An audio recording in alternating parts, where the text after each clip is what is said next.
All right, what's up, guys? Another live stream 2 days later.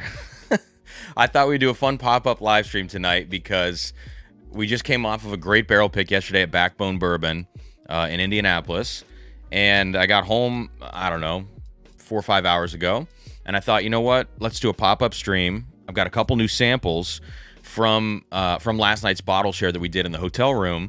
So I've got a couple cool things to taste, and then the ideas just started going of like, you know, I should take this President's Choice.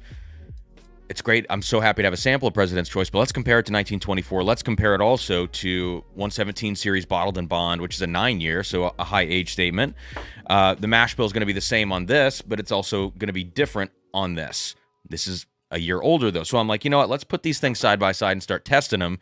Then all those ideas keep spinning out. I show up at the house today, and Sarah had pulled in a package before she left. She's gone for the weekend on kind of a girls' trip.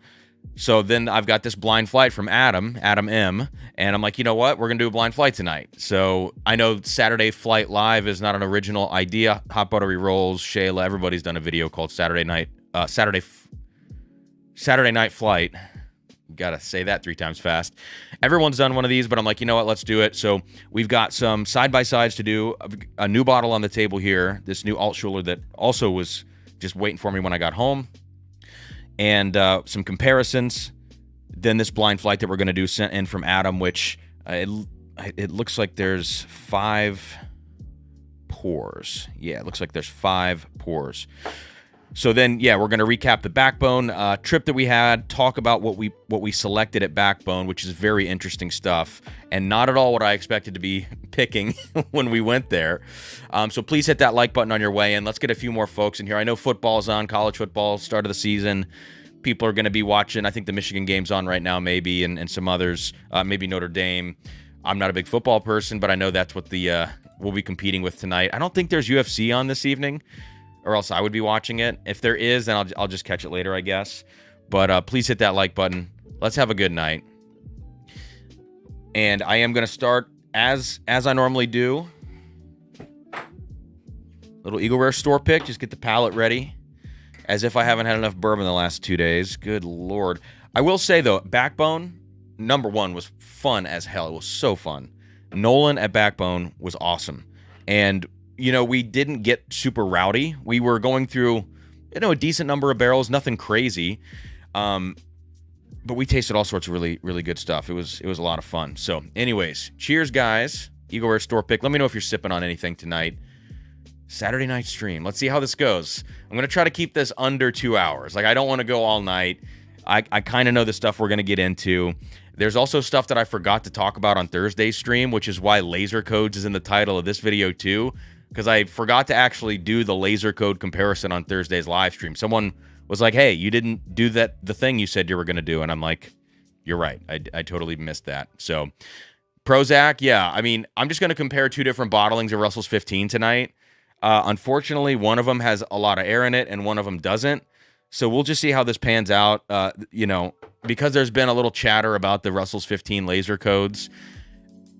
I already have an opinion on this, but I'm going to taste these again just to see, because I've already done this comparison on my own twice. But we'll see what happens tonight. You know, I'm going to touch this one time. We're going to go one and done on the Russell's 15 laser code thing. But I thought, you know what? Because now the laser code guy thing will forever live in infamy. Like, I will always be the laser code guy, which is hilarious and funny at this point. Much less serious, I think, than it used to be. I'll take it, and we'll just lean into it a little bit just on this live stream, and then we'll let it go until the next time I see a Facebook post saying, hey, there's an issue with laser codes, and then I'll swoop in, like, you know, the bat signal. That's the bat signal. All right, cheers, guys. I have to look at the thumbnail. I got to pull up the thumbnail so I can remember which bottles I'm supposed to be tasting tonight.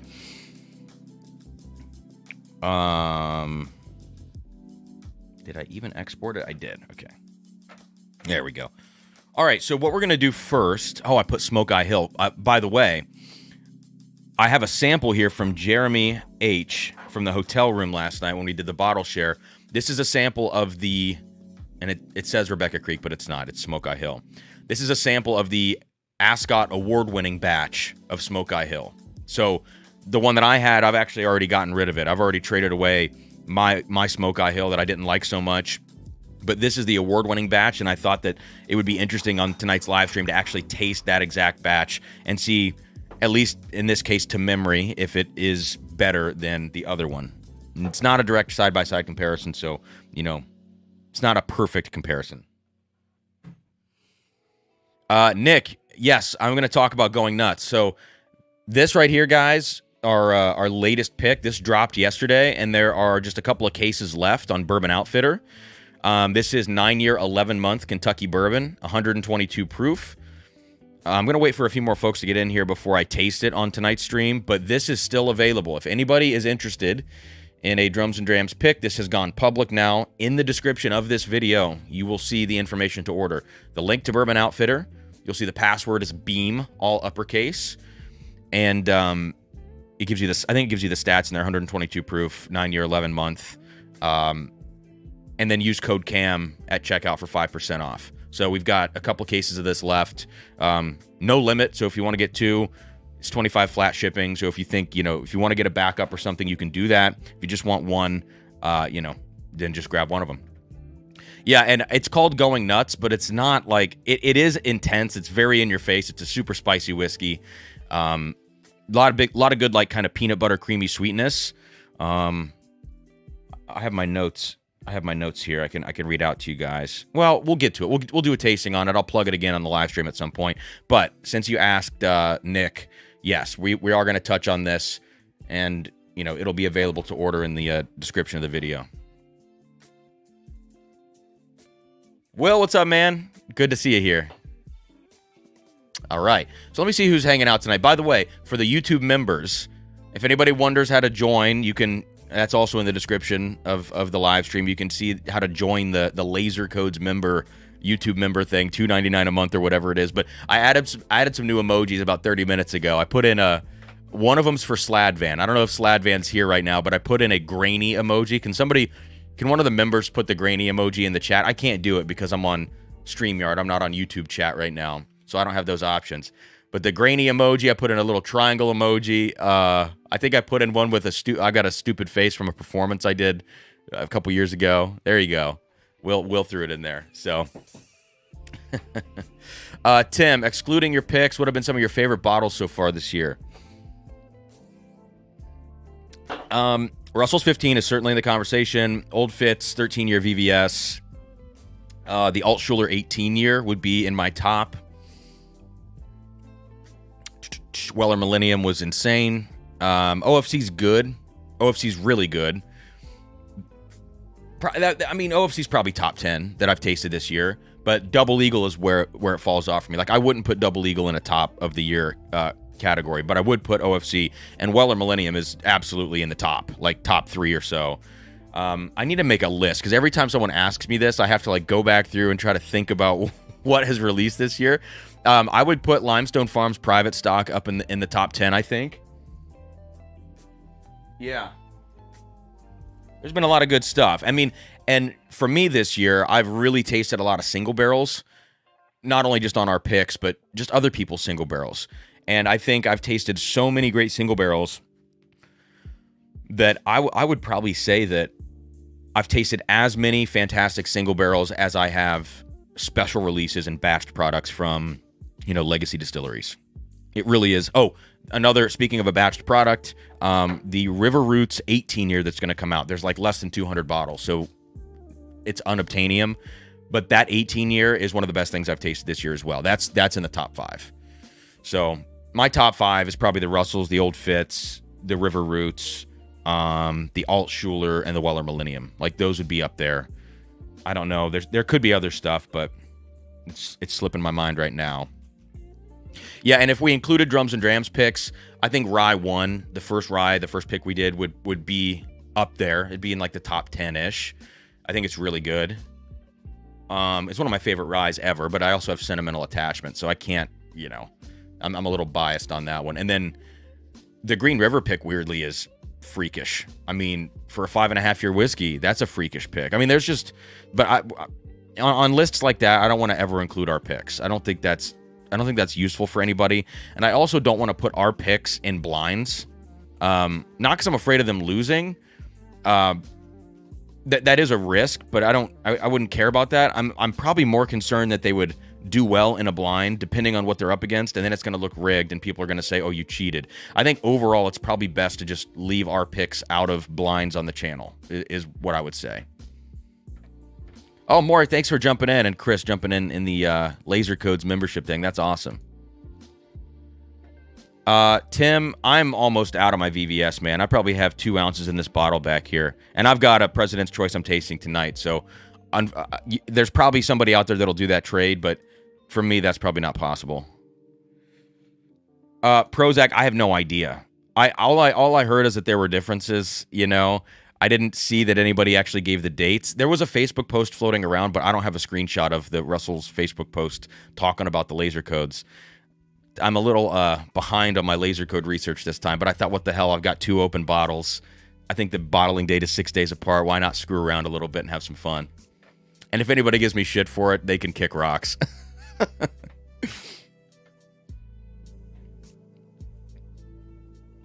Tim, there are bottling dates all over the place for it. I have an April 9th. I have an April 15. I've got an April in the basement. I think it's a 16. And then Justin was saying he's got I think an April 8th. So I think these are bottled pretty much every day. So I don't, when you say darker of the 2, there are definitely more than 2.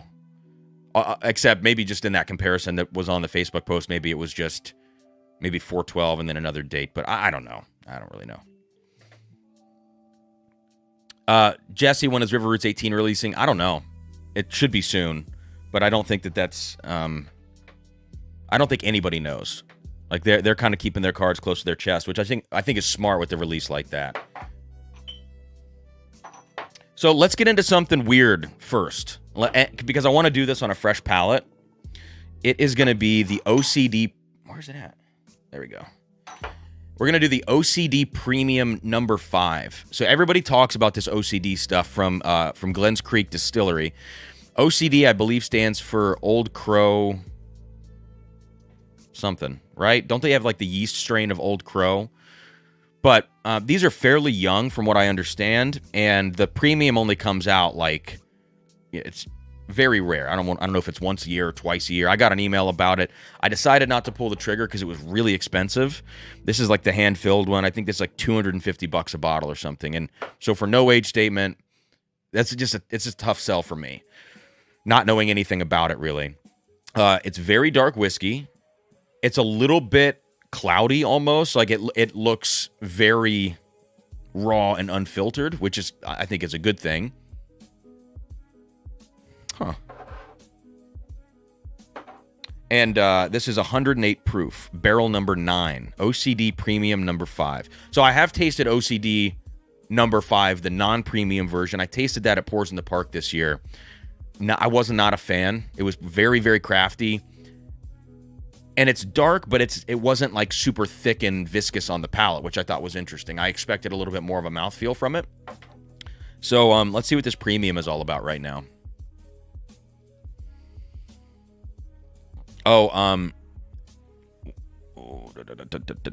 Jesse was saying might have to make a trip. So the the River Roots 18 is not releasing in the distillery. It's only going to be online.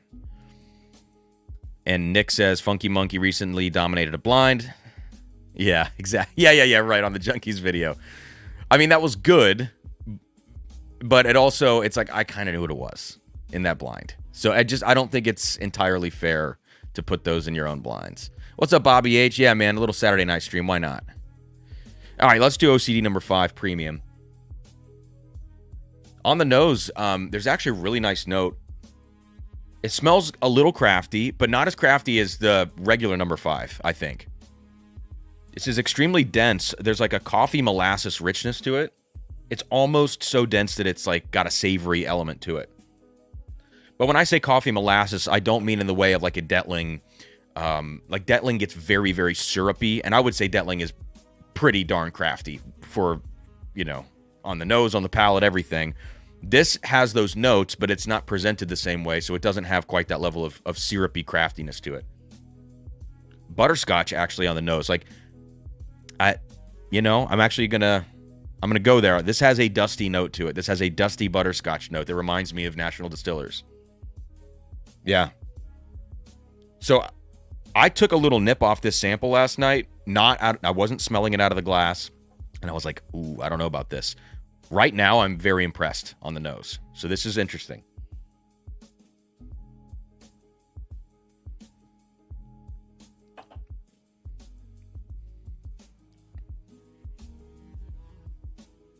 Same thing here. Oh, very coffee on mid palate as it transitions down to the finish. Very, very coffee. And I like it.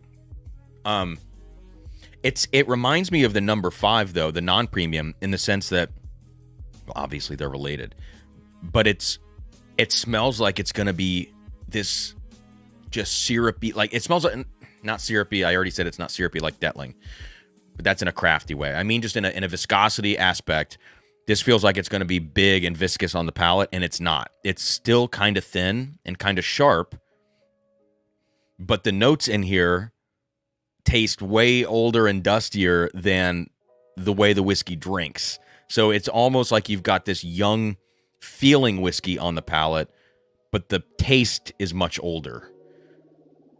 So that's definitely different for me. I've heard that what they do for this premium is that they take all the barrel char, they harvest it out of dumped barrels, and they dump all the char into this barrel, and they just keep filling it up with char. I don't know if that's actually true. If anybody knows for sure, can confirm or deny that, let me know, whether live chat or the comment section, because I don't want to get that wrong. So take that with a grain of salt. But if that's the case, it would make sense that they're like forcing these kind of flavors into the whiskey with that extra char. That would make sense with the way this comes off on the palate, but it still does have youth, at least in the way that it drinks. It's getting a little craftier second sip. And it does fall off pretty quickly. But I am more impressed than I was last night, and it's 100 million times better than the regular OCD number 5 in my mind. Is this a $250 bottle? No way. Like, I know it's a very cool kind of novel bottle because the color is super dark. It's extremely rare. They don't ship. You have to go pick it up at the distillery. It feels very like handcrafted. Like, I've never been there, but just this product, when I see pictures of it, when I see their website, everything feels very like handcrafted DIY kind of. And I like that. Feels cool. But this, unfortunately, is not worth the price tag in my mind.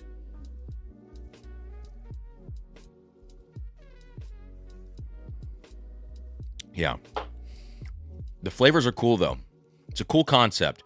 And I think I'd love to see other distilleries try this and just see what their distillate does with the addition of all this barrel char. I would love to see how this plays out for other distilleries, especially at maybe a higher age. But for me, Sam, who sent me this sample, I want to say thanks to Sam for doing that. I'm going to keep messing with this because I'm going to let Sarah try it as well. I think if this was like $125, I don't know what their margins are like on something like this, how, labor intensive and costly it is. If this was like $125, I'd be like, okay, it's unique, go for it. But at $250, I think it's priced out of what feels comfortable for me. Dustin, what's up, man? Hey, no updates on Driftless right now. I thought they were dumping the barrels maybe last week. I was talking to Justin, and then I haven't heard from him again. So he told me he would let me know once he gets barrel yields, or bottle yields. Bottle counts from the barrel. Sorry, it's been a long day. I'm tired. Proofs, I don't know. I think they were all 8 years. You probably remember that better than I do. I think the Shorty was also an 8-year. And price point, we don't know price point yet either. So really no information. I've sent them the logo. They have everything they need now to bottle it. I think I'll check back in with them on Tuesday and see how it's going. Amy, yeah, I've tried that Elijah Craig Toasted Rye. Came off a little artificial on the marshmallow note that it has, and I felt like the palate fell off very, very fast, even for, it was a rye whiskey, and so I compared it to the toasted bourbon, and it was a brand new bottle of the toasted bourbon, because my old bottle I didn't really care for. I really liked the newer batch, whatever batch it was, of the toasted bourbon, and I think it spanked the toasted rye for me.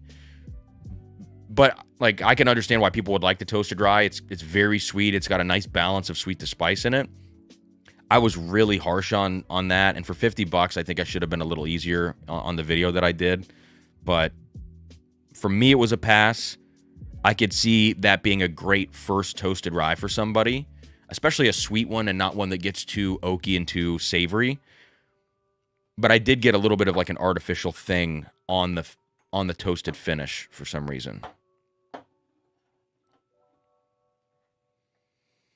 Dustin, I'm going to go under. I'm going to go under 20 bottles on the short barrel. But, you know, we could take bets. Apex, what's up? Thanks for being here. What else we got here? Let's see. Hey, good to see you, Guy.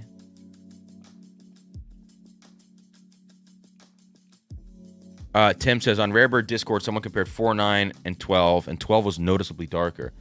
So, what did I say? I have a 9, and then my open is a 15. So, yeah, we'll see what happens. We've got 90 people in here. That's awesome, guys. Please hit that like button. Paul, I have tried the Prideful Goat. I think I've tried the 6-year, and I want to say there was an 8-year that came out.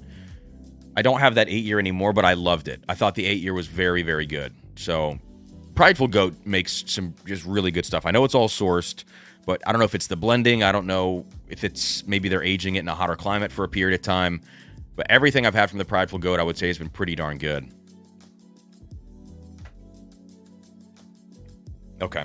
Let's keep it moving here. Let's do this. Let's get very quickly into the shameless plug portion of tonight's live stream. We're not doing a giveaway or anything like that. So any super chats are just for the channel. If you want to support, that's great. If not, last Thursday or 2 nights ago was the biggest night for support of the channel in the channel's history. It was really, really outstanding. We launched the YouTube memberships last Thursday, and so YouTube gave the channel like this bonus for doing that, which was kind of this cool thing that happened. So Thursday was amazing. So tonight, if you do want to help support the channel, I think the best way would just be to jump in on the membership thing, or to jump into the Patreon at the $5 level or the $10 level, and get in on some barrel picks and everything going on in the Patreon, the Discord, all that good stuff. But on that note, this pick released yesterday. This is the River Roots Going Nuts pick, nearly 10-year-old nutty Kentucky bourbon, but it's not from Heaven Hill, so you can guess where it's from. The password to purchase this is BEAM. I wonder why it's BEAM. BEAM, all caps. And you can find the link and the password and everything in the description of the video if you want to purchase this. A couple cases left right now. 122 proof. I don't know if I've tasted this live on a stream or not. I've been kind of bad about tasting our picks and giving tasting notes. I write them out. I type them out, and I put them in the let me share this with you guys. Those of you who are not on the Patreon probably haven't seen this. But I'll pull this up and show you.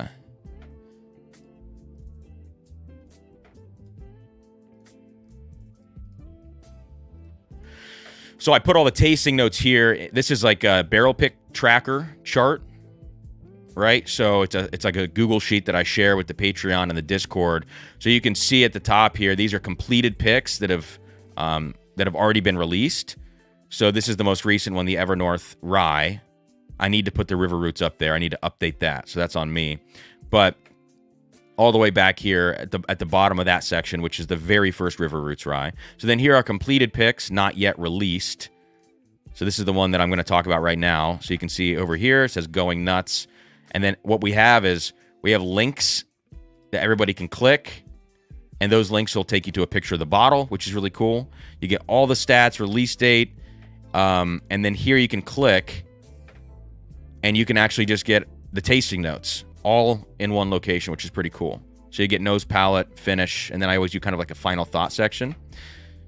And so that's for every single pick on here. I kind of tell you when I last updated it and all that stuff. And then underneath, you can see what's coming, right? So this is the next Evernorth pick that we're going to drop. 3 barrels from Driftless. Any of these kind of darker sections are TBD, just, you know, not totally confirmed, but mostly confirmed. You can see Hard Truth, Green River, and then the 3 backbones that we just picked, right? We always talk about who's on the pick team over here. And then at the bottom, we have confirmed upcoming picks that we haven't gone and picked yet.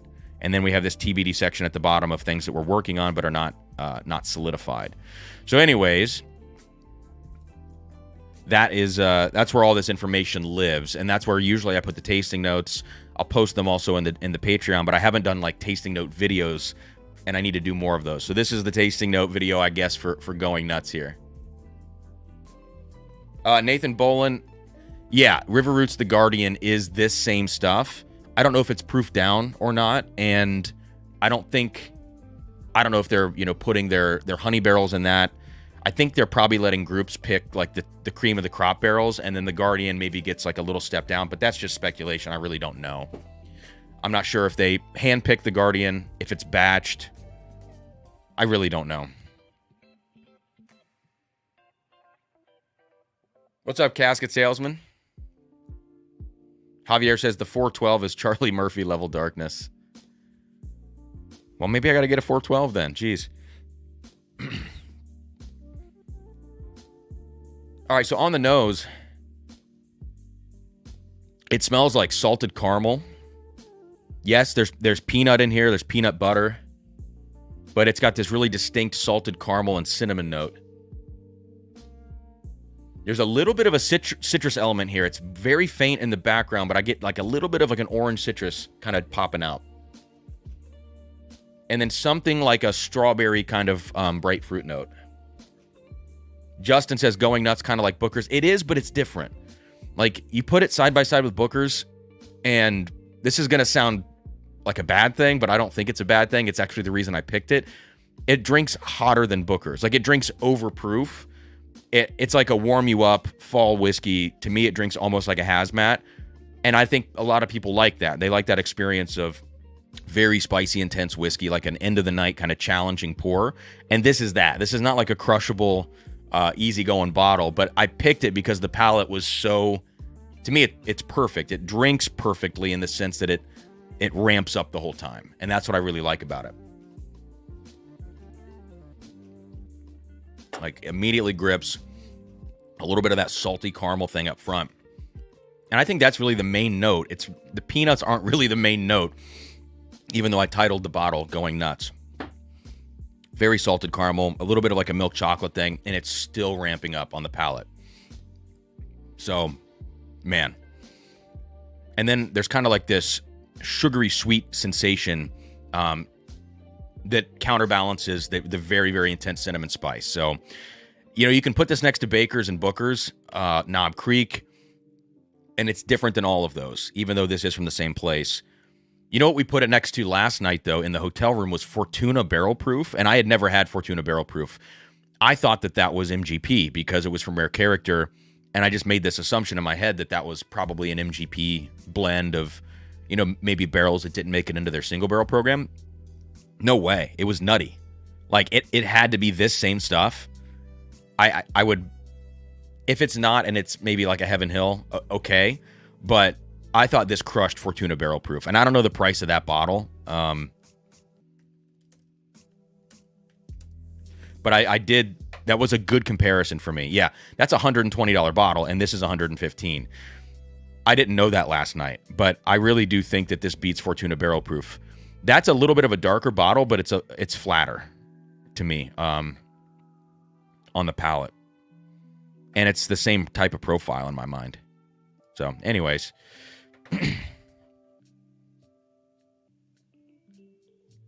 Maury says, have you tried to froth Going Nuts yet? No, I haven't. Yeah, it's good.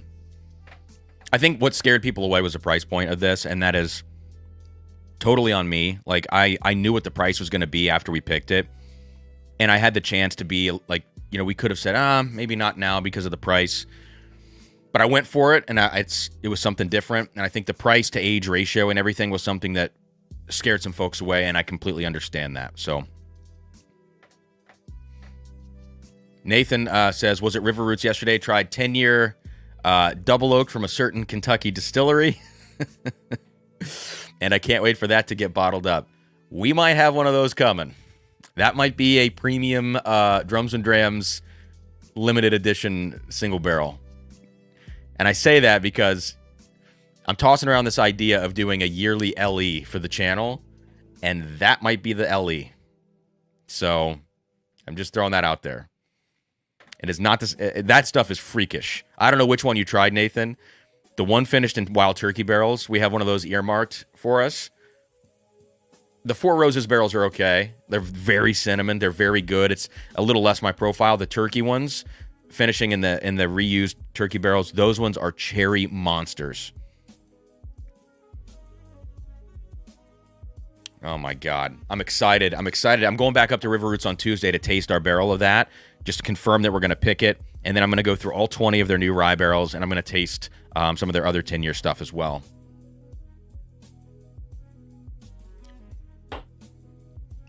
Joe, it's Miami. That group passed on it. So we now have the barrel if we want it. So I'm going to go back up and taste it. Justin, I think they would probably hold it.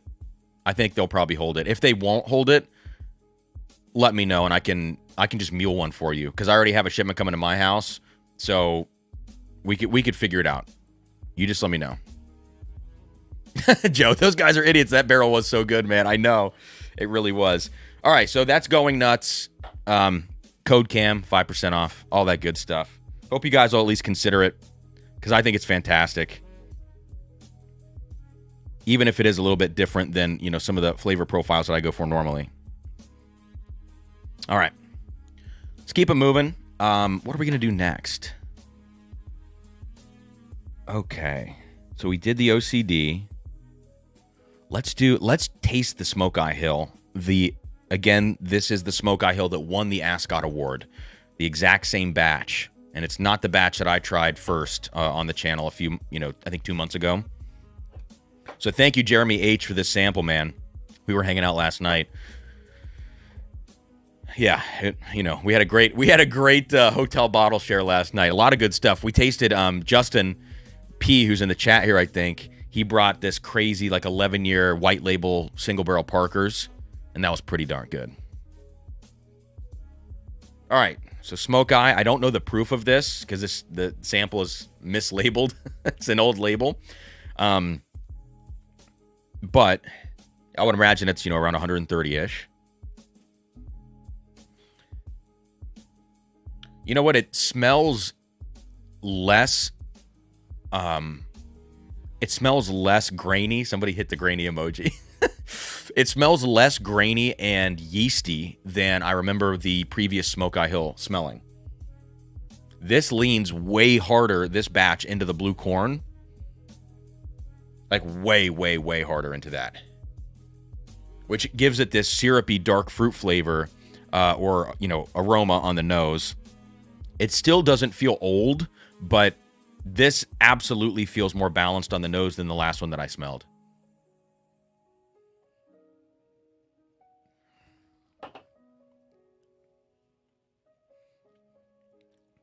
That is way better. That is way better. I bet if I had that other Smoke Eye Hill to compare to this, this would beat the living shit out of that other batch. That's really, really good whiskey. And the other one that I had, I was like, this is fine. This is fine. I still wouldn't pay $80 for it. This batch, if this truly is the one that won that competition, this is very good.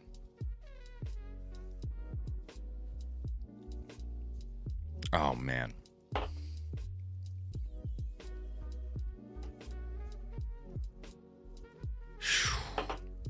Yeah.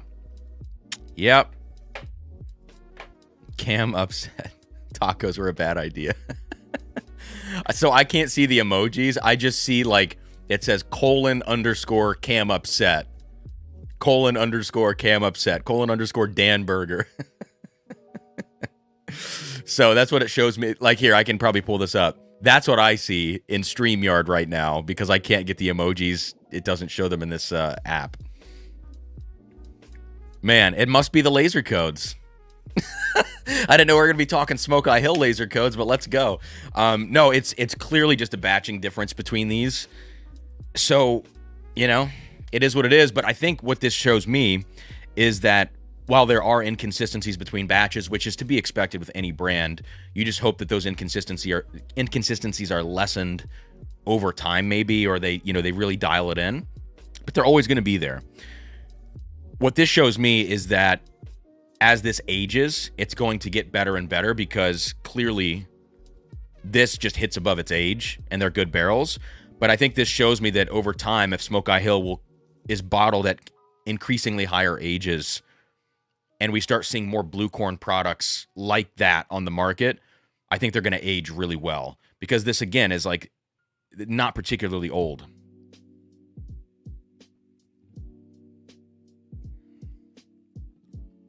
Yeah, that's way, way better. Like, I want a bottle of that. That particular batch, I want a bottle of that one. The other batch, no way. Wow, I'm going to pour that back. And I'm going to throw a new label on it so I don't think that it's Rebecca Creek.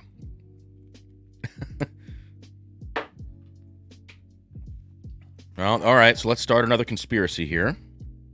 Smoke Eye Hill good laser code. That's what we can call this one.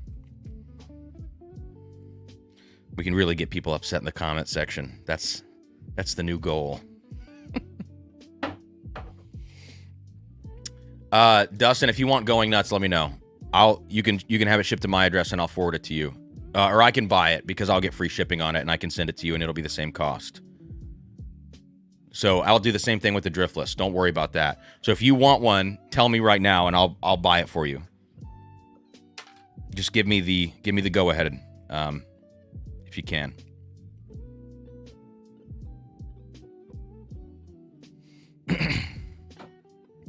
Laser codes and micro bitching, says Sean. Let's go. Jeremy, dude, Jeremy was blowing my mind last night in the hotel with all these pours. Like, so the Smoke Eye I didn't taste last night, but there was one thing. This Rocktown, which this one is apparently sourced. Yeah. So this is distilled in Bardstown. I think this is Bardstown Bourbon Company. Again, not for sure. Correct me if I'm wrong, but that's what Jeremy said. And it's young. It's 35 months, but I think there are some smaller barrels being used for this blend. Or no, this is a single barrel. So I don't know, actually. I don't know if this is a smaller barrel or not. This stuff's not perfect, but holy crap, for a 35-month, it's great. It's so fruity. It's the disbelief I had when I first tasted Still Austin, and I'm like, no way that's 2 years old. This, I tasted, I'm like, there's no way that's 3 years old. And it is. So, Jeremy was blowing my mind last night. But that is not their own distillate. Just to be clear. Yeah, Amy, I know. I remember Trev saying that that's close. All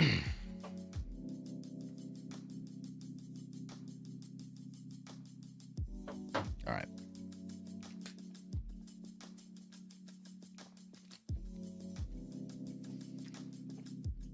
So what are we going to go to next? Let's do this. Let's do the new Altschuler.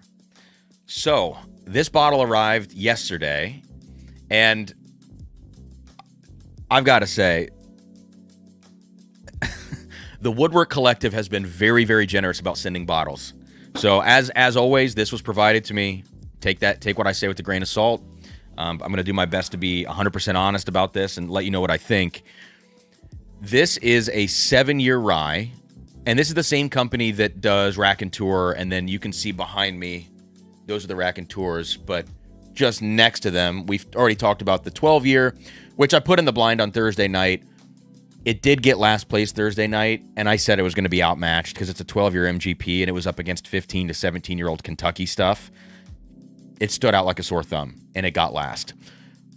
But then the blue label, the 18-year back there, that's a top 5 bottle of the year for me. And it's 18-year Kentucky.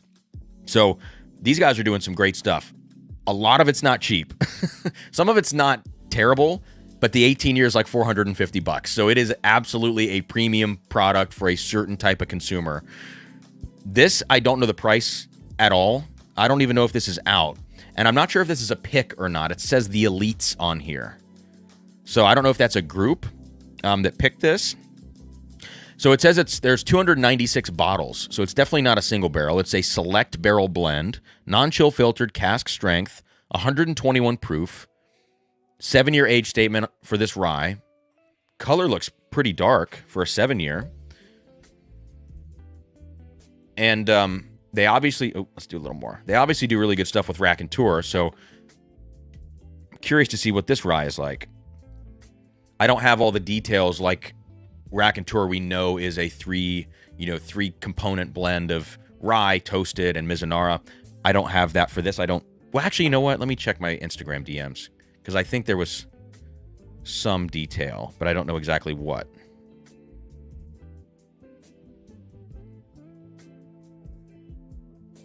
Oh, here we go. No. I have info. This says this rye whiskey was blended by Michael Bosch, in parentheses, the Elites, and is a masterful blend of tradition and innovation. So that sounds like, maybe this is a pick for a certain group. First, we blended 2 barrels of 7-year, 9-month rye, 95.5, distilled in Indiana, aged over 2 years in Kentucky. So I know a lot of people talk about like taking MGP to Kentucky to age it and the profile being different. You see that with the Rios from Rare Character. I think they do that. It says, once these 2 barrels married for about 3 months, another barrel of 8.5-year rye, which is 51% rye mash, aged over 3 years in Kentucky, was added to the blend. This 3-barrel blend then married for an additional month. The heart of this expression lies in its aging process. 95% rye component spent its final year in specially commissioned casks from Kelvin. This partnership aimed to recreate the distinct wood grain characteristics of early 20th century oak. So they're trying to go for a dusty profile. The wood was grown in Minnesota and cured for 48 months. So holy shit. All right. And the rest of it's tasting notes that I don't want to read. So this sounds exciting. Good color. Yeah, all right. It's chocolatey. It's like, I didn't expect an MGP rye to smell this way. Wow. Phew, okay. I'll say this. I don't know how this is going to taste yet. After reading all that, and I'm like, wow, a lot of work went into this. 48-month, casks, Kelvin, this kind of blending process. I'm like, I hope this comes through on this whiskey. I hope that all this work didn't go in and then it just tastes like another 95.5 MGP rye. Because I feel like sometimes people will do things to whiskeys and they'll go through all these laborious, steps. And then the whiskey comes out and it's like maybe they used like a reused barrel of this and that, but they never left it in long enough. And it's like you only get a little tinge of it. I always find that to be disappointing. That you can smell a difference on the nose of this, which is really nice. But you still do get that underlying rye character. And in some ways, there is an element of Rack and Tour in here where I get that very creamy sweetness to this rye.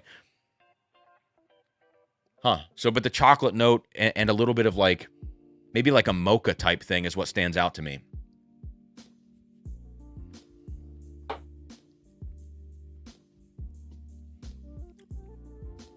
Jesus. It's so dense on the palate. The notes are really good. Jeez. I know people are going to think that I talk positive about these bottles because they get sent. Every single bottle I've had from Woodwork Collective, every single one has something unique about it. And it's like, it's cool because they're expensive. They're dolled up. They look cool. And it's so easy to want to hate on a bottle like this. I sometimes get that way too when you see fancy things that feel maybe like they're overpriced and you don't know anything about them. Every single one I've had from them has been great. And this is not a single barrel, so it's not like a honey barrel. This is an actual blend that was put together using, like, you know, this. Again, they're trying to recreate a dusty profile. Does it get to that level? No, not quite. There are elements of it in here, which is kind of that mocha note that I'm talking about, and just how rich and dense it feels on the palate. It doesn't taste like, you know, Old Grandad or something from back then, but they have definitely achieved something a little bit more impactful, I would say, with the oak. Joe, the 18 years, very good.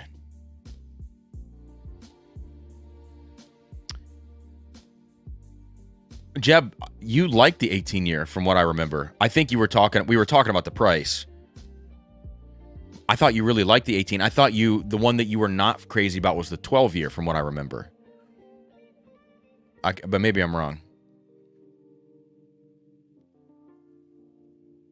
Wow.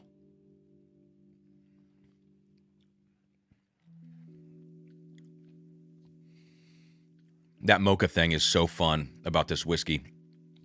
It's super, super heavy whiskey on the palate. So I don't know when this is available, if it's available, if it's just for a certain group. Man. But this is maybe my, this could be like, it's a totally different experience in the 18, which is a lower proof bourbon.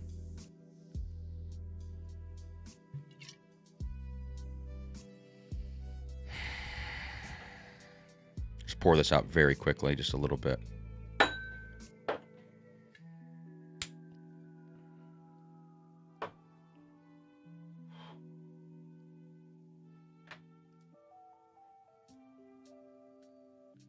Jeb says, I like the 12. Oh, so I had that reversed. Druska says 18 year or Augusta 17. Oh, man. Oh, man. The good thing is they're similarly priced.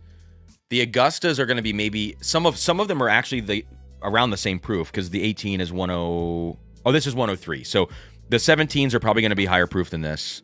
We had a 109 proof, I think 109.7 last night in the hotel of the Augusta 17, and it was good.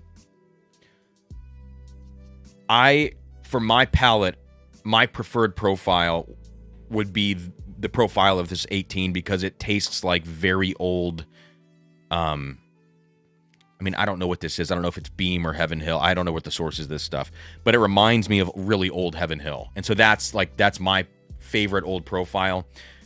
I would go with this, but the Augusta 17 to me was a little bit more fruity, I would say.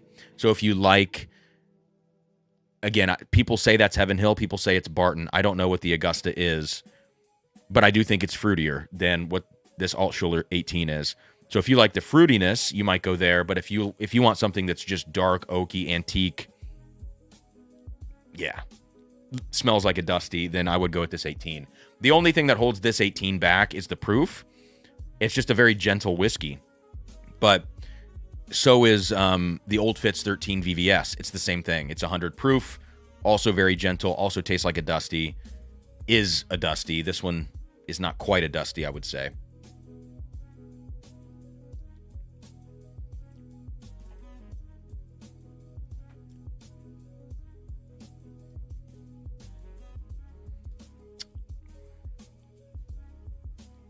Yeah, Jesse, you're going to try the 12 and 18 in a couple weeks. Clay, on the fence about going nuts. Does it fall more on the Knob Creek side? It's probably closer to Booker's, honestly, but it's still different. It's still it's a brighter sweetness than Booker's. Yeah, like the salted caramel thing it's a little bit of a brighter sweetness than Booker's. It's more intense than some Booker's. But yeah, Clay, if you're on the fence, man, wait on the next one. Brian, sorry I'm late.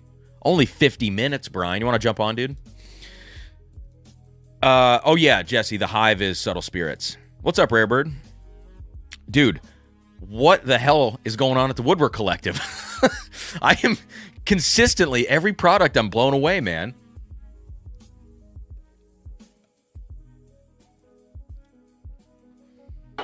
Yeah, all right, so I'm going to have to send some samples of this out.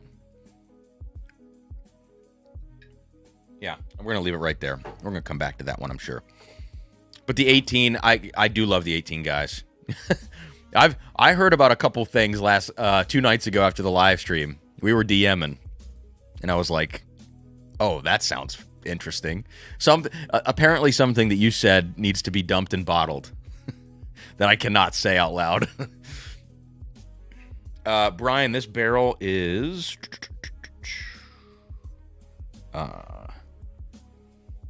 22 K. It's either K or IC. I would imagine it's K. 22K.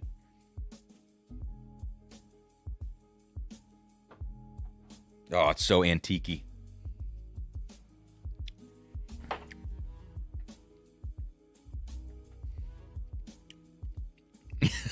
Yeah, I'm excited for that, man. That's one of those just take my money type situations. Justin, a new member. Justin can now access stupid emojis. All right, let's keep moving here. That I don't know. I'll have to ask where this is going to pop up, if it's going to pop up at all publicly, but that is ridiculous whiskey. Brian, I just put away this is a 7-year, the Elites version. 7-year rye. Let's see if that'll focus. Come on, camera. You got it. Wow. I mean, this is just tragic. I have it set to focus on this spot. Wow. All right, we're not going to get it. You get the picture, right? Or the point? You definitely don't get the picture.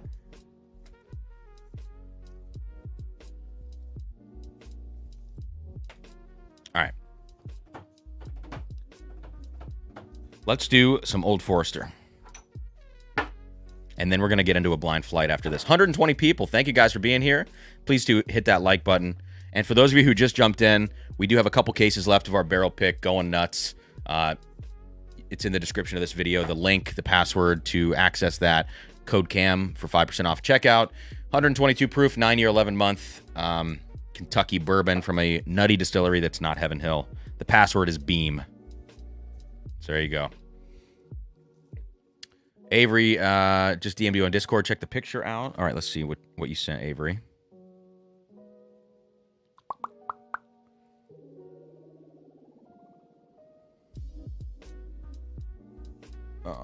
Where is this at? Oh, it's in my requests. Oh, man, if I've missed something from you before, I'm sorry. No, okay, here it is. Oh, wow. That's some cool, dusty stuff, huh?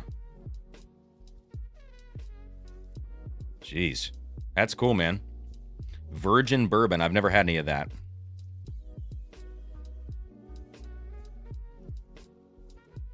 Okay.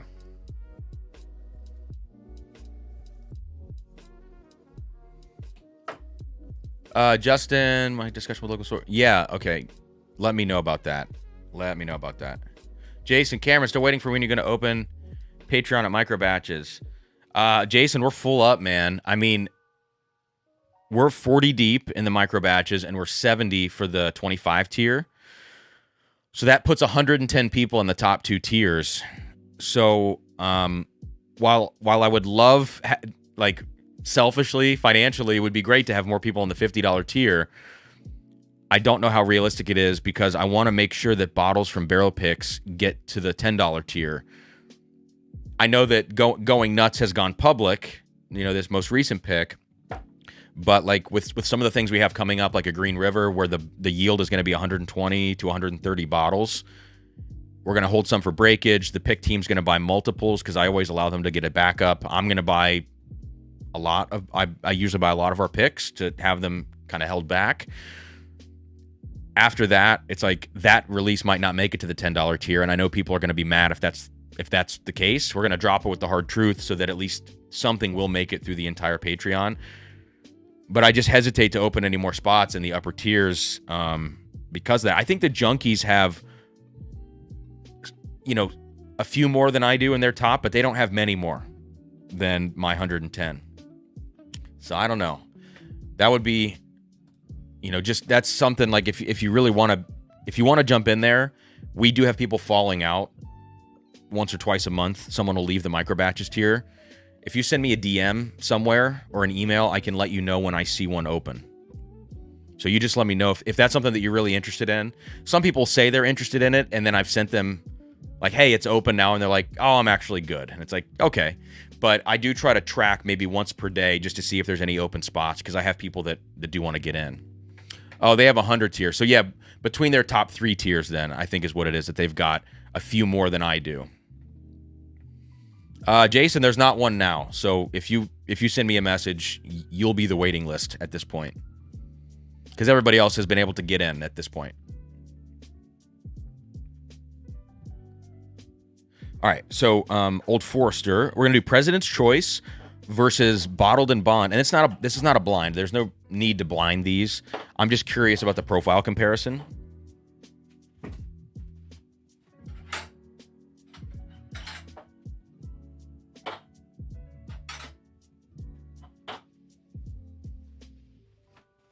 So thanks to Joe W in the chat for this batch 69 or barrel 69 of Old Forester President's Choice. That's going to go all the way on your right. And then what we're going to do is have... let me think about this. We'll do the Old Forester 9-year Bottled and Bond on the opposite side, all the way on your left. So we'll start with the youngest, the 9. I'm so glad nothing was in that glass. My life just flashed before my eyes. We'll do 117 series, then we'll do 1924 in the middle, which is 10 years 100 proof. Although this is the early times mash bill and not the Old Forester mash. And then we go back to the Old Forester mash for the President's Choice. So let's do this little three-way comparison here.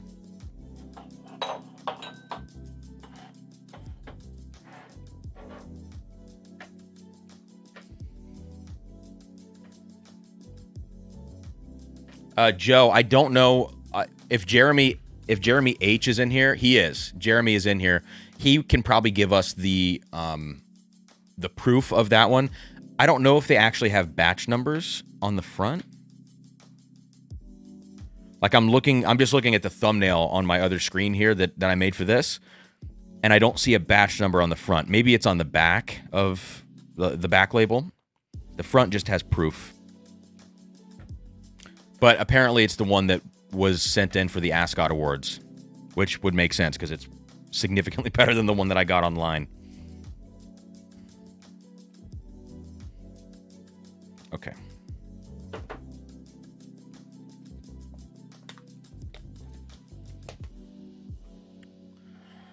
So first, we're going to do the Old Forester President's Choice, because we don't need to go through the other two first. So we'll start with this. Morning Special says, is the Altschuler the one still available? Barrel 22K, age 17. So this one's aged 18. So I think they let some more whiskey age in the barrel, because I want to say this was a large format French oak barrel, and I think they dumped half. I could be totally wrong about this, so someone check me. I think they dumped half as a 17, and I think they dumped the other half at 18. But there is an 18-year available on Sealbox right now for $460. I think it comes with a box, maybe. And I don't think that's the same barrel, but it's, probably pretty similar.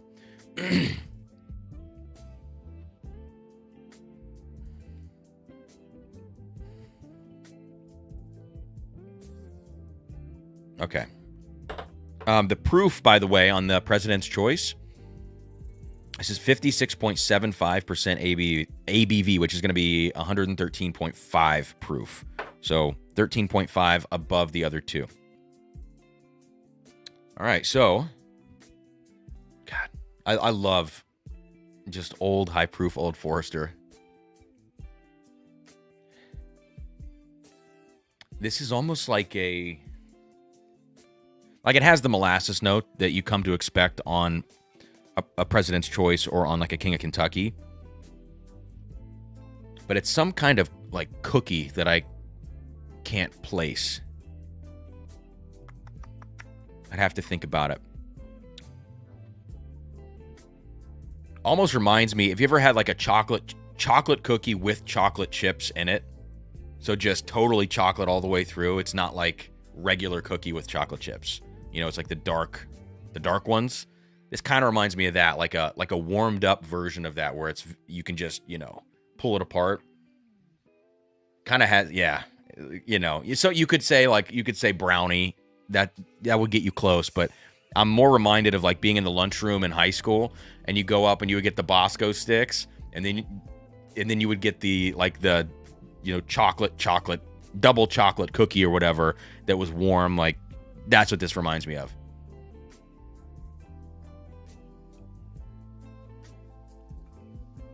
Yeah, that's. And now just add vanilla ice cream to the top. Tastes like a hot fudge sundae. Oh my God, that's so good. President's Choice is so good. Still a little bit of like a youthful, not flavor, but it has like still a youthful like attitude or pizzazz about it. Like it hits you like a whiskey that's a little bit younger, but then the flavors themselves are super dark and rich.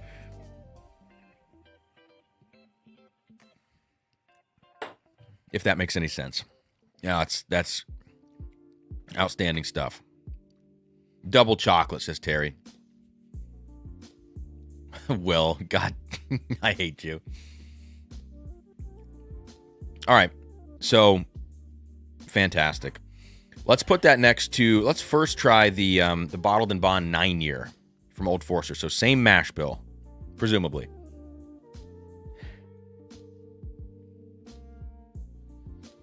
So the Bottled and Bond is significantly fruitier, and it's only a 2-year difference. Joe, is that their most recent batch? I don't know. But I think it was dropped fairly recently, the 69. So the Bottled and Bond has a little element of that chocolate cookie and molasses thing, but it's much more in the background. It's much sweeter. I would say that the President's Choice was almost like a bitter sweetness to some degree. The Bottled and Bond, more overtly sweet on the front of the nose, with fruitier notes, almost like a strawberry shortcake. Yeah, it's like a strawberry shortcake, pineapple upside down cake kind of thing. Oh, smells good. It's funny, the relationship between them. It's slight. Like, they are pretty different profiles, but you do feel that connection, especially on the back end, on the palate, and as you dig on the nose to the darker layers of the Bottled and Bond, you start to get, again, those chocolatey molasses things. That's the connection between the two. So let's now go to the 1924. So we're just going to get a little closer in age, but we're going to veer off now mash bill-wise as compared to the President's Choice. So 1924 is over here. And the thing that stands out so much on this is acetone. By comparison, it is very, very acetone. Green apple peel. Watermelon skin. Like green apple skin. You know, it's very, very tart, which is weird. I don't know that I've ever gotten that on this, but by comparison, because you have it next to these really rich, sweet, dark, heavy hitters,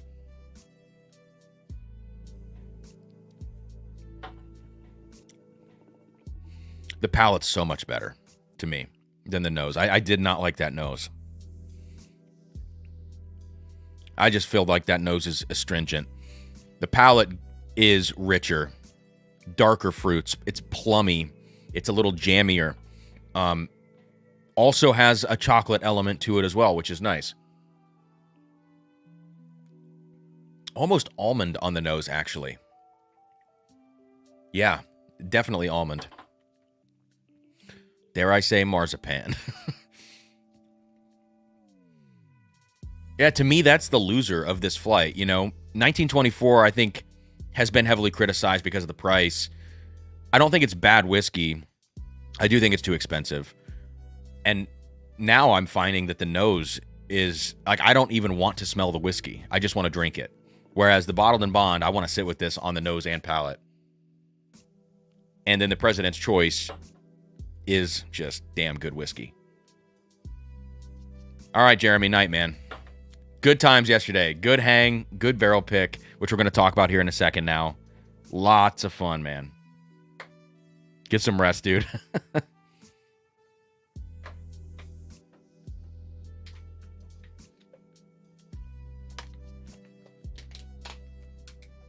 All right. So let's get these out of the way. How are we doing? Let me check the thumbnail again. Make sure I'm on track. So we still have the blind flight to do. We don't need to taste these.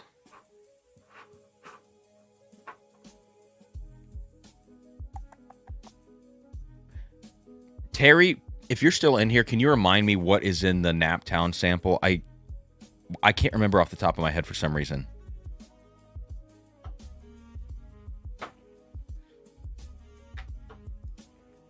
Okay.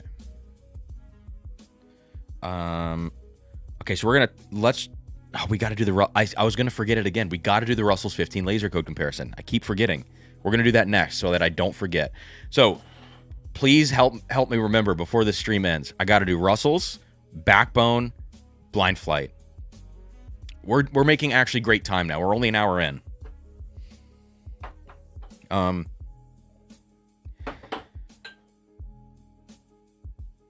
gonna pour the President's Choice back. We're not gonna dump that at the end of the night. We're gonna hang on to that. That's very good. Thank you, Travis. Gosh, I suck, dude.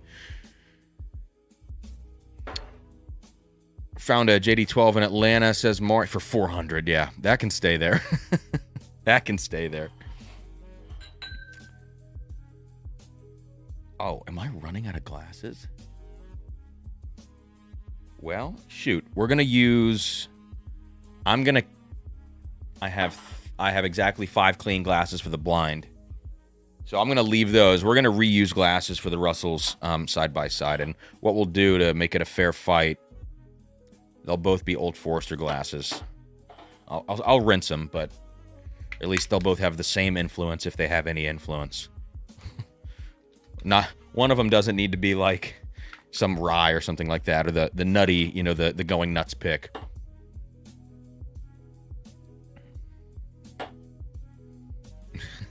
If only it actually showed the emoji and it didn't say Dan Burger on the screen.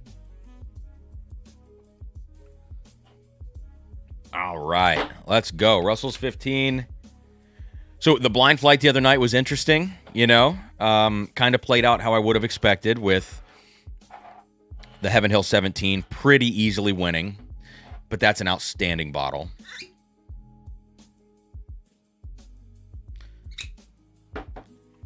And the Russell's coming in second. Okay. So let me just be clear about what we have here. Oh, the hard truth. Thank you, Terry. So what we have on your left is a newer, fresher crack. This is April 9, 4/9/2024. 4/9/2024. This, which is significantly emptier, more airtime. This is what I did my original review on. This is 4/15. So there's 6 days of difference between them. So 4/9 is on your left. 4/15 is on your right. Let's coat the glasses. Let's just see if there's any difference. Now, airtime, I'm going to account for airtime in this comparison. It's not blind. I don't care. I really don't care. I don't have a dog in this fight. So I'm going to swirl the ever-loving crap out of the newer cracked bottle. So I'll just give it a little SJ here for a second. The other one can just get a gentle stroll in the glass. All right. So let's see here. On the nose. 4/9.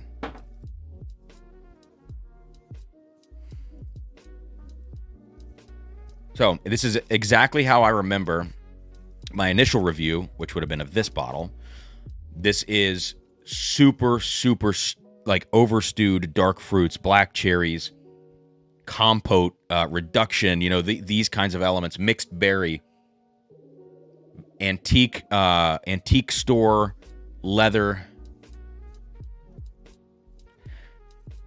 There's a note that what did I mention this on recently? I think the Evernorth pick that's coming up. It's like a little bit of a tar note in here. I'm not frothing it, guys. Listen, I am not. Frothing is funny. I am not a frother. It's just, it changes the whiskey. Like, fundamentally changes the whiskey.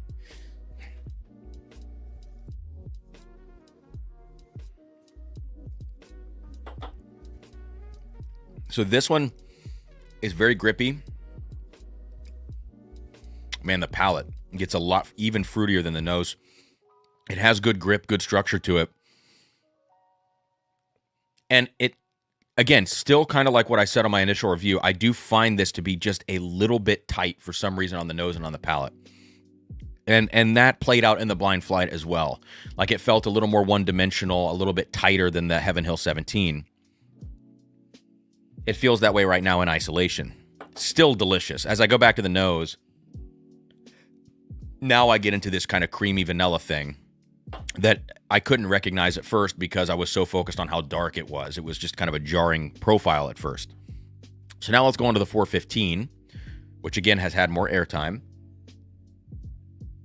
And this is much softer on the nose. And I've got to say, like, that's not how I remember it when I opened the bottle. Which to me means, like, what I remember after opening the bottle is similar to the 4.9 that I just tasted. This one, I get cloves. I get like very, very aromatic spices. It feels much softer, much sweeter. I actually get more of a caramel note. But here's the thing, like, I wouldn't be so quick to attribute that to a laser code difference in this case because the bottle airtime, you know, between the two. So I'm going to taste it, kind of go back and forth. I have another bottle in my basement, and I didn't want to open it because I don't want to have 3 open Russell's 15s. I don't know what the laser code is on that one, but maybe that's worth it. Maybe it's worth opening because this has only been open for like 4 or 5 days, this other one.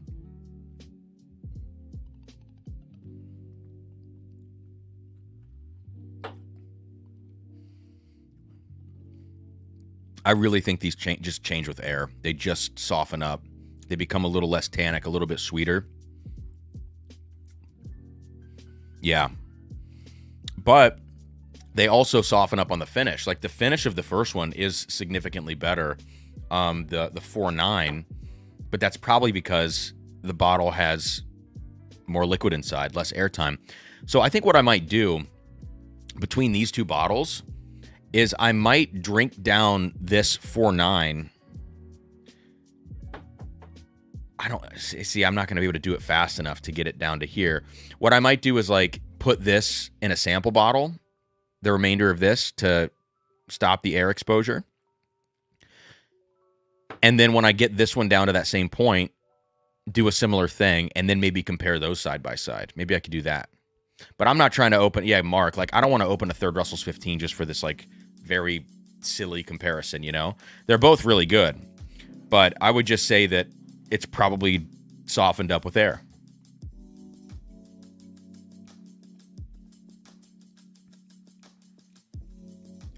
I think the sweet spot of this Russell's 15 is somewhere between these two.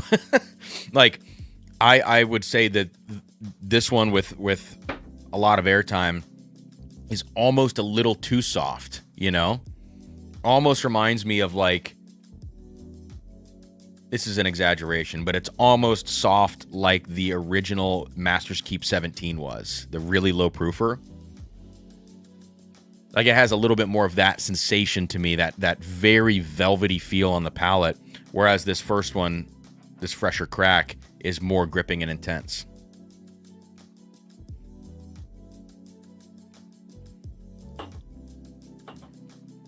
Yeah.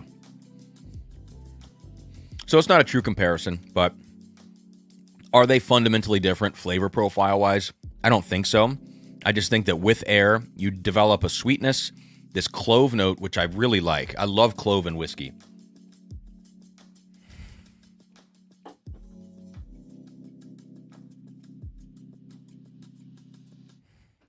Yeah, and just a little less grip. Jeb says open it. We're not doing it. We're not doing it. But at the end of the day, I know people don't like to talk about secondary when it comes to prices like we're going to talk, but Russell's 15 right now is about $425 on secondary, $450 at most. It's it came down so much. I would say when it comes to secondary value of an LE, of a top bottle of the year, this is the best secondary value that you can get. Old Fitz 13 VVS is like $750 to $800, which has also come down, thankfully, from about $1,000 at its peak. But this is basically half the price, a little more than half the price. I'm trying to think of other things. Like Weller Millennium is $7,000, and that's in the top contention. This is the best value LE of that elite tier LE of 2024 so far, right now, August 31st. So my advice to you is if you do buy secondhand bottles or you're willing to pay up in a store and you're wondering like, hey, I've got $500 burning a hole in my pocket. What do I buy? And I want to get one very special bottle. It's this. If you have $1,000 burning a hole in your pocket and you go, do I get this $1,000 bottle or do I get two 450s? You get the two 450s. You get these Russell's 15s. Like, this is an interesting top bottle of the year that's midpoint pricing as far as secondary LEs go. So take that for what it's worth. Feel free to disagree. But that's just what I'm thinking about, like, when it comes to buying these. But would you take Russell's over Altschuler? Well, we can find out. I don't know which glass the 18 was in. I think it was that. It smells like tobacco in a great way. You can get two Russell's 15 for less than one GTS, says Jesse. Yes. However, if it's GTS like 18 or 16, I don't know what 16 goes for, but I know that 18 is like 800. It's not crazy. I mean, as far as GTS goes, that would be a tougher decision for me to make. But if you're talking GTS 22 or 23, hell no. I'm getting two Russell's 15s. I'm running so low on this 18. This is one of my, I couldn't stop drinking this stuff. It's so good. I can crush it like I can crush like sweet tea or something. Not that it tastes like sweet tea. It doesn't. That's Willet Pot still.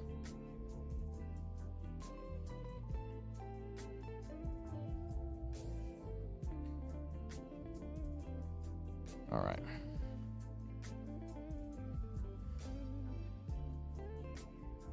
Oh man, it's like apples and oranges between the Altschuler. It's such a tough comparison. Number one, the proof point, 14 proof point difference between the two. The Altschuler is like just so it's got this syrupy, this chocolate syrup thing going on in the comparison. And the Russell's, fruitier, a little bit more fragrant on the nose, jumps out of the glass, but the proof is helping it. So that was the Russell's with more air, just to be a little more of a fair comparison, since it is tamer.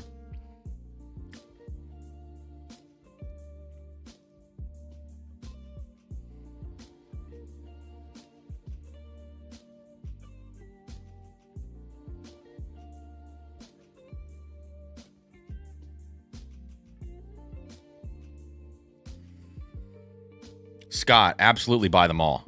100% buy them all. Oh, everybody's gonna Everybody's going to ask you for those. Buy them all. You should absolutely do that.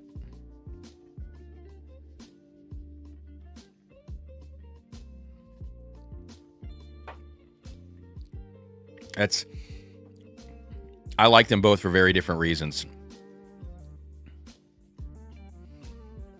I wish the Altschüler had higher proof, but then I also wish the Russells had... There's something that the Russells is missing too, you know?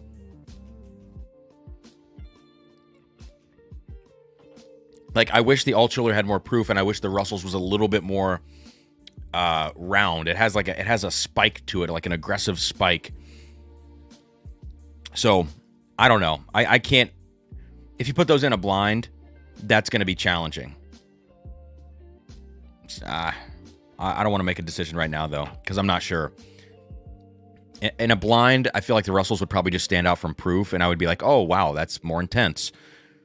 But there have also been blinds where I've taken lower proof things, older lower proof things over hotter, more flavor bomb things, and I've had the wherewithal in the blind to do that, even though I like the proof of the other one. Mojo, what's up, dude? Yeah, exactly. And hand the store owner 100. Thomas Handy is absolutely, in my mind, it doesn't hold a candle to Russell's 15. No. Travis, Cam, this has been rattling around in my head. After you've been on so many picks, going back and tasting regular or LE release whiskey, has that changed how you rate or judge them? No, I don't think it's changed how I rate or judge them. But it has opened my eyes to the fact that there's so much good whiskey out there that's not an LE and not rare and limited in the same in that way, where the price is crazy and people are lining up. It's opened my eyes to the fact that you can get single barrels from places if you're very selective, if you have good relationships, if when you're there nothing is wowing you, and you can very respectfully and gingerly say, hey, is there anything else we could try? We don't feel like we're quite there. All those factors, I feel like you can come away with single barrels that rival LEs. And what's crazy about that too is you can certainly find older single barrels that do that. And that makes sense because you're comparing similarly aged products. Like the 11.5-year MGP rye single barrels that people are getting are some of my favorite whiskeys of the year across the board compared to bourbons that are older from legacy distilleries. But also, like, picking... I keep coming back to our Green River pick because it's freaking me out. That pick is freaking me out about how good it is. It's 132 proof and it's 5.5 years old. Or the next Junkies pick that we're going to drop, which is the experimental barrel with the 40-40-20 blend in the used wave stave for 6 years. Like, these are things that... Like, the experimental barrel is not a perfect one from Evernorth, but it's a $65 bottle. And then the Green River is something that I think if you throw in a blind with some people with top-tier stuff from the year, not like Weller Millennium, no, but just really, really high-end stuff from the year, I think that pick could do really well. So it hasn't changed how I look at LEs, I don't think. No, I don't think so. But it's definitely given me like a broader perspective of what's out there and what's possible in the market, I guess. Brian, that Green River pick, dude, listen, I've got one here. I'm not going to say what the store is. It's 135 proofer. It's really good. Really good. But I think we got a freak barrel, dude, because we got a short barrel that day. Or pretty short, at least. So.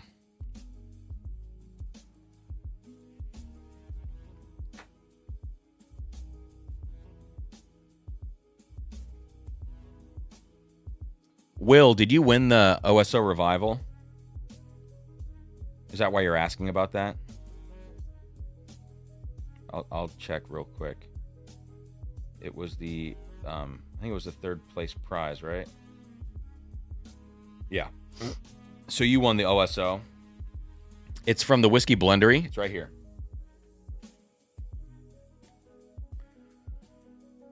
So it's a blend of bourbon. I have an open one back there. And Jeb might know more than I do about the components of that blend. It has this crazy dusty note on the nose. It's that tar note that I actually was talking about on something earlier. It has this crazy dusty tar note on the nose that I think is so cool.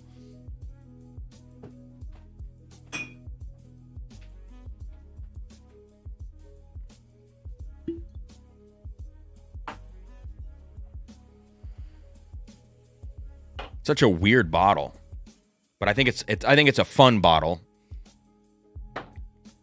I don't know the ages of the MGP in here. Jeb says he has the components. Oh man, I'm spilling. That's not great. Yeah, it's got this like intense molasses tar thing going on.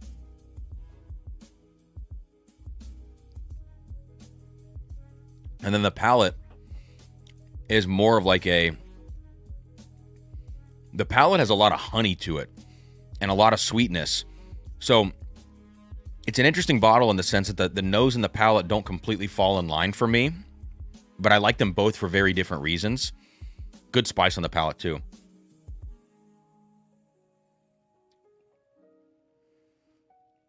Yeah, but it's one of those bottles that when I smelled it and tasted it at the blendery, I was just thinking like, I've got to buy multiples of this, and someone else needs to try this whiskey.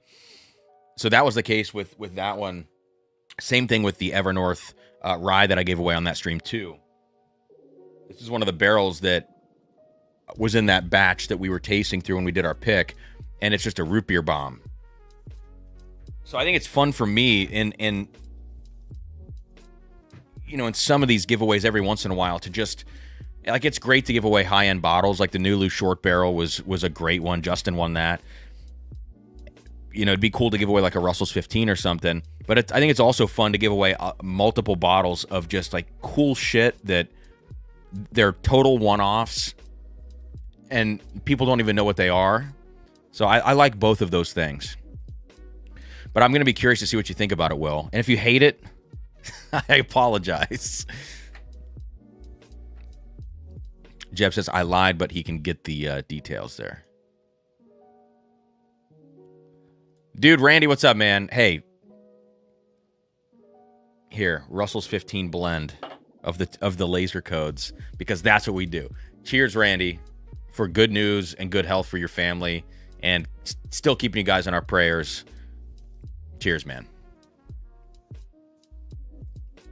I'll let you know as soon as I know anything about the driftless picks. You and the rest of the guys will figure out the short barrel situation and what the yield is on that. But it's good to see your name, man. Good to have you here. Will, you know it tastes like Wet Rocks and peach rings. Come on. Okay. Russell's 15 done. Now we got to talk backbone. And we don't got to talk. We get to talk backbone.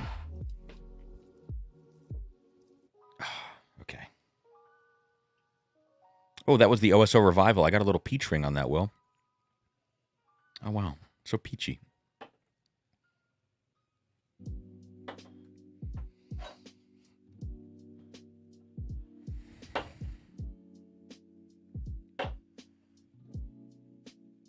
Nope. Okay. We're going to clear these. I don't know what's what here.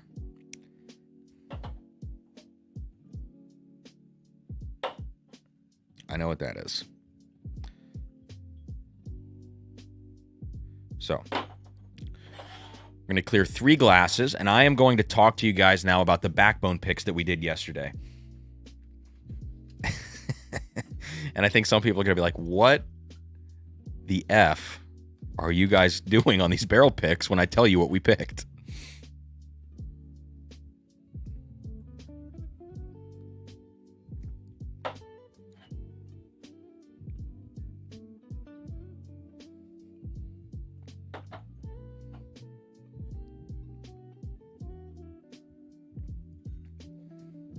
Mojo says, was sipping E.H.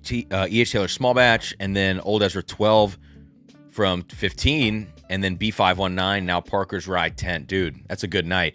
B519, listen, B519 is a freaking sleeper batch. Everyone bitches, oh, it's 61.1%. And at the time, it was the lowest proof batch ever. Dude, go back to B519 and tell me that's not a fucking good batch of Elijah Craig barrel proof. Sorry, pardon my French. I used to get, like, in 2020, when I first got into American whiskey, and I had my first taste of B519, I was like, yeah, okay, it's low proof, but it's really good. And over the years, every time I go back to B519, I'm like, I love this stuff. I don't know. Maybe that's just me.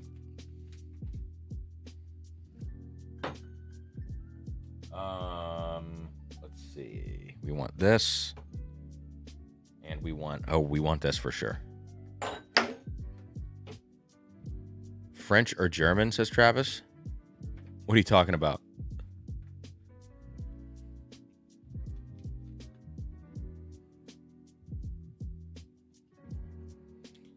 Mojo says, excellent oak and strange chocolate notes, brown sugar, classic.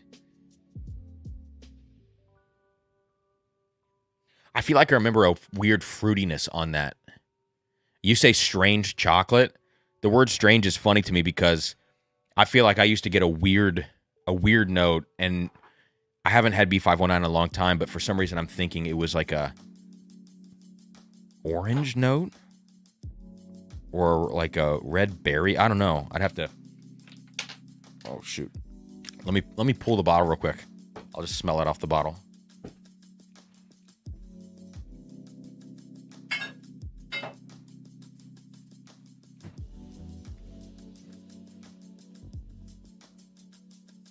Oh, weird brambleberry type thing? Bingo, red berry.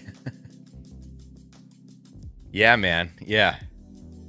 It's got a weird thing to it. But for some reason, I've always loved that. Oh, you know what it is? It's like overripe. If you guys have ever had the, oh shoot, Balcones, what is it a malt whiskey from Balcones? It's got like a name. It's not called like malt, single malt or something. It's got a name for the release. Not Rumble. Balcones, Lineage. Yes. Balcones Lineage. Balcones Lineage has a, like, that overripe, almost like you left it out in the sun and it's like turning brown and whatever, but it's more like a pineapple. It's that same effect on the fruit, but it's just a darker, like, red berry in the B519. That's what it is.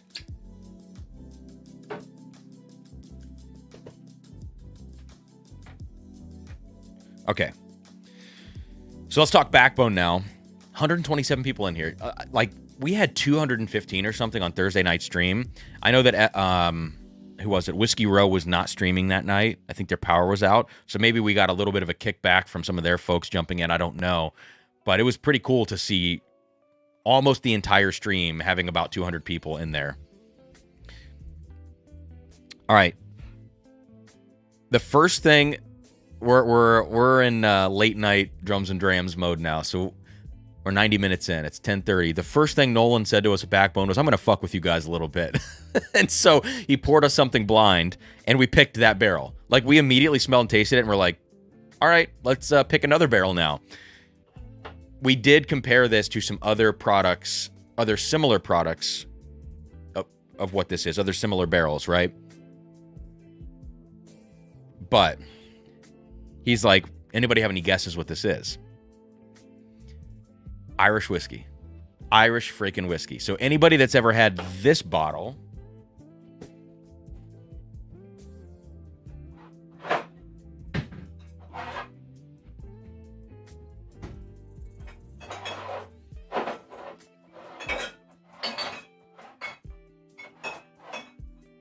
where's it at?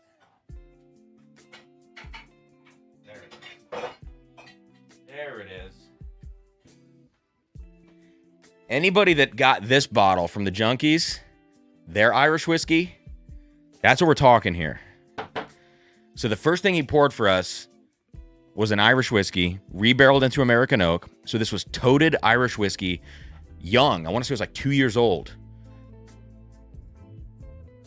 Yeah, like the Junkies pick was aged 5.5 years. And so it might be the same stuff. I think it is. Where it was like toted and then pretty young and then put into American oak casks. This stuff is unfreaking believable whiskey. I'm telling you. Like,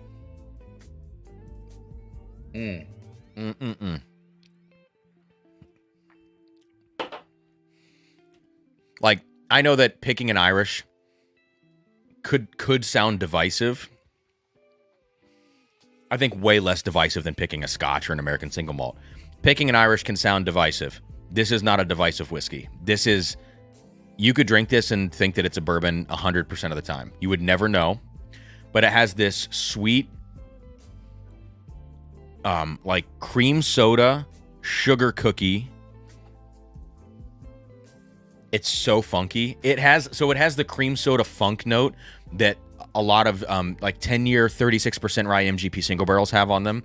So if you think about like the Dark Arts pick that we did, or if you've ever had any of those other, like Old Louisville Batch 1 had this very intense, like funky cream soda thing. That was more root beer. This Irish has that funk to it. It is so freaking good. And it's going to be like $50. Jesse, I don't know the specifics. I'm going to ask for specifics on all these bottles from Nolan. I'm going to send him an email. So this Irish is going to have super high yield. The Junkies doesn't say, actually. So usually the backbone labels will have yield on the front. This Irish actually doesn't, that they did. But everybody now, it's funny now looking back, because everybody wants to get these bottles of the Junkies Irish, because I think everybody overlooked it at first and then was like, oh crap, it's really good.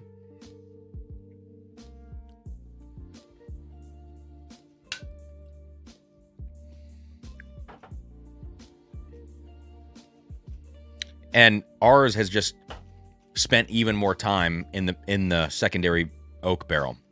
So to me, it's a little bit darker than this Junkies pick, which makes sense. At the time, that would have been the oldest stuff they probably had. But ours is even funkier and even darker. So we're going to have probably 200 bottles of this, enough to go around for everybody, enough, like I'm probably going to leave it open to multiples right away.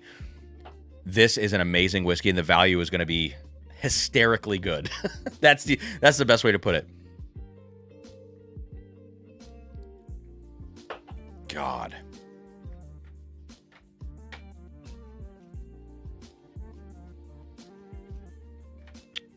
I'm thinking about, like, so Mike, that's a good question. And Joe Dickinson, Joe's here.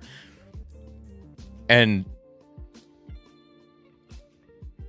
I'm thinking maybe just like right away we do like a limit 2 on the Irish.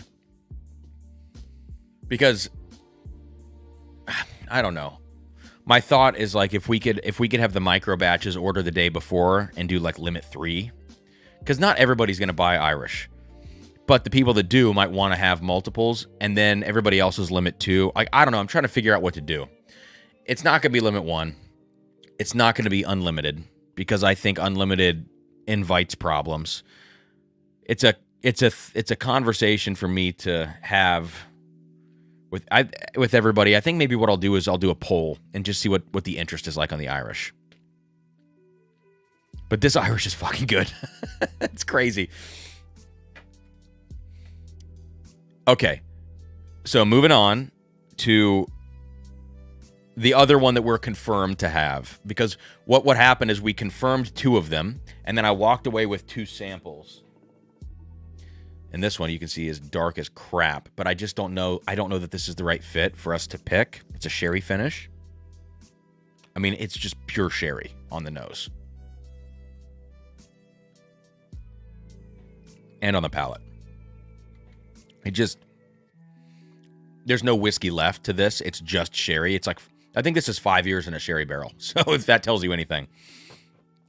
As a Scotch, it would be excellent. We could do a half barrel of that. I am much less certain about picking that. So that's on the back burner.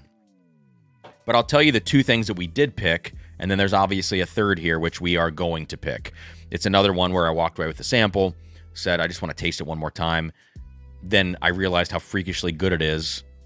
And it just, in the maelstrom of what happened yesterday, it kind of got lost because it was in the beginning of our tasting.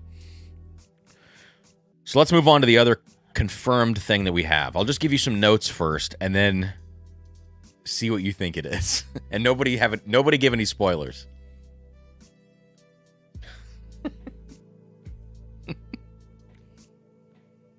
Oh, all right. Hang on. I'm going to take a sip before I go back to the nose.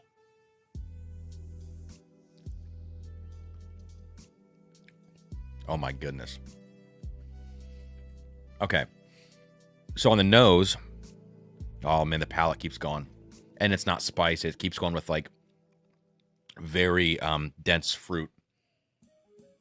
On the nose, I get a note that I've been talking about a lot recently because I've been really honing in on this note and looking for it with certain single barrels in particular. A super rich buttercream, Boston cream kind of note on here. Kind of like almost like a bundt cake or something. Just like thick, dense cake notes. So this is like a more vanilla-y, bright sweetness going on here. A little bit of like a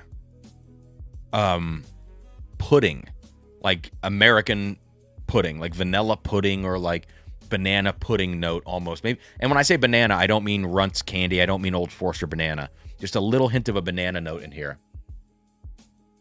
And then in the very background, there's this like strange tobacco note that hangs out.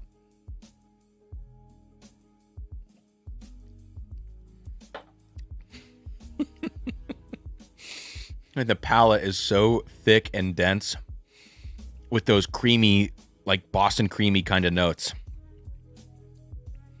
And it's not super high proof. It's crushable whiskey. Custard. Morgan, that's a great note. Custard. Thank you.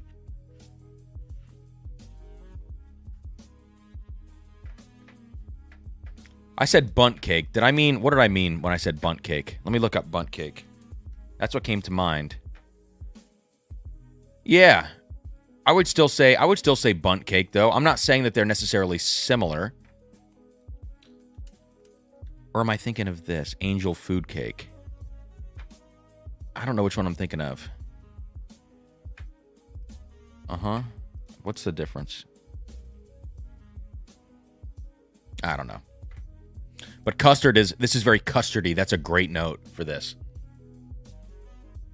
It's very unlike anything I've had.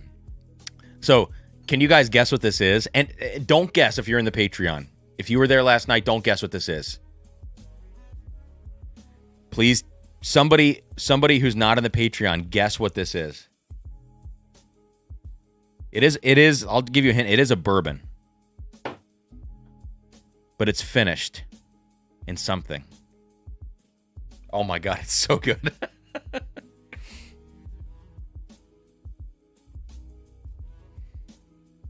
Like to me, it might even outshine the Irish, but we're only going to do a half barrel of this one because I think it's going to be divisive when I tell you what it is.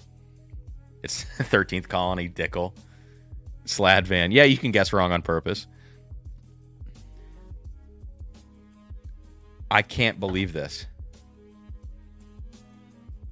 See, I kind of like it more than the Irish, which is so crazy. Brian says stout. It's a rum finish, guys. It's a rum finished bourbon. And here's what's so funny is like these three whiskeys that we're going through right now are all whiskeys that I've talked some serious shit about. Because like Irish whiskey I've always thought is fine. At a super high age with a lot of finishing, I think it's good. And then all the Dare Gaelics I've had are like amazing, but that's kind of a one-off thing. But I've always talked shit about Irish, right? And then we get this Irish rebarreled into American oak, and it's like, this is blowing my mind. And then he tells us it's Irish, and we're like, what do we do with this?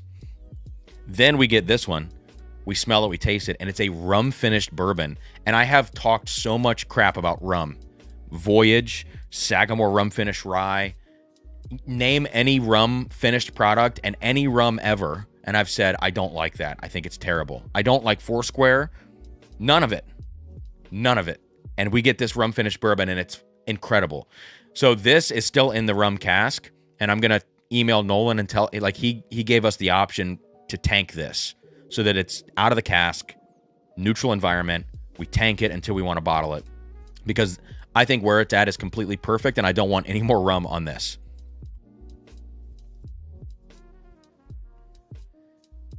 This, I'm telling you, when I say rum, people are going to get scared. I'm with you. I freaking hate rum. Rum finish, everything. This is amazing. The only good rum I've had so far, I've had a couple decent ones, but somebody just gave me a rum recently. Not to go totally off topic. This Hampton Old Single Jamaican rum. It says Great House Distillery Edition 2021.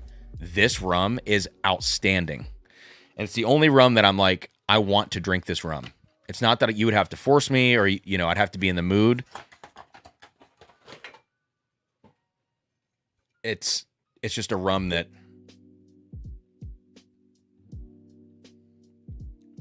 like, I think this is so good.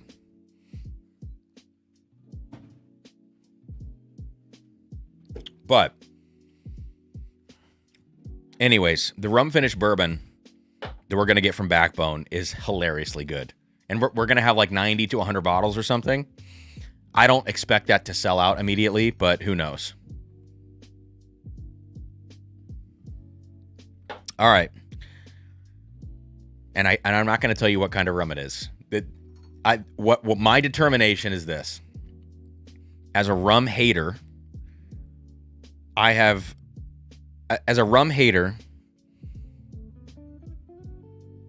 knowing that I like this rum finished bourbon, I am just going to say it's rum finished. I'm not going to tell anybody what kind of rum it is and I don't know if this is like me being not transparent. I don't care. Unless everybody revolts. After we sell this rum, I'll tell everybody what kind of rum it is.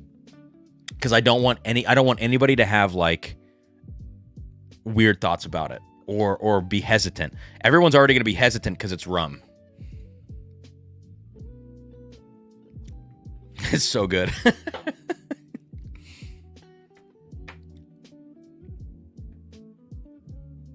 All right.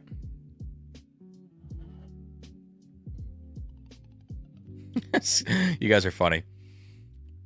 Let's move on to the very last one. So this is the one that we took a sample home because I wanted to taste it one more time, and then it was obvious that we needed to pick it. We got this second after the Irish. So we were blown away by the Irish. Then we taste this, and we're all blown away again. And it's like, well, wait, are we just blown away because it's our first sips of whiskey for the day? Or are these both really that good? I think we all knew they were that good, but I wanted to be sure. So we didn't commit to this yesterday. But it's a double oaked rye. It's an MGP double oaked rye. And again, I always say I don't like double oaked. If the secondary cask is a new barrel, then usually it gets over oaked for me and it gets these notes that I don't like. It's a 95.5. I think it's like 7 years old or something in total. And this is ridiculous whiskey. I didn't want to pour too much, but this reminds me of all of those 11-year barrels that we've been picking, but heavier. So this is, because the double oaking, it has this heaviness on the nose. We always talk about these cola notes with older MGP ryes that are coming out right now. Root beer, we talk about Dr. Pepper, cola, different gradations of those notes. This has all of those combined. It is so heavy cola on the nose, but it's not dry. It's not too oaky. It's certainly not rubbery or savory, which is, or like new lumber from like a Lowe's or a Home Depot. It has none of those traditional double oak notes that you get nowadays. It's so dark. There is some MGP rye thing supporting it, right? Like, those little bit of like herbal, minty rye notes, they're there in the background.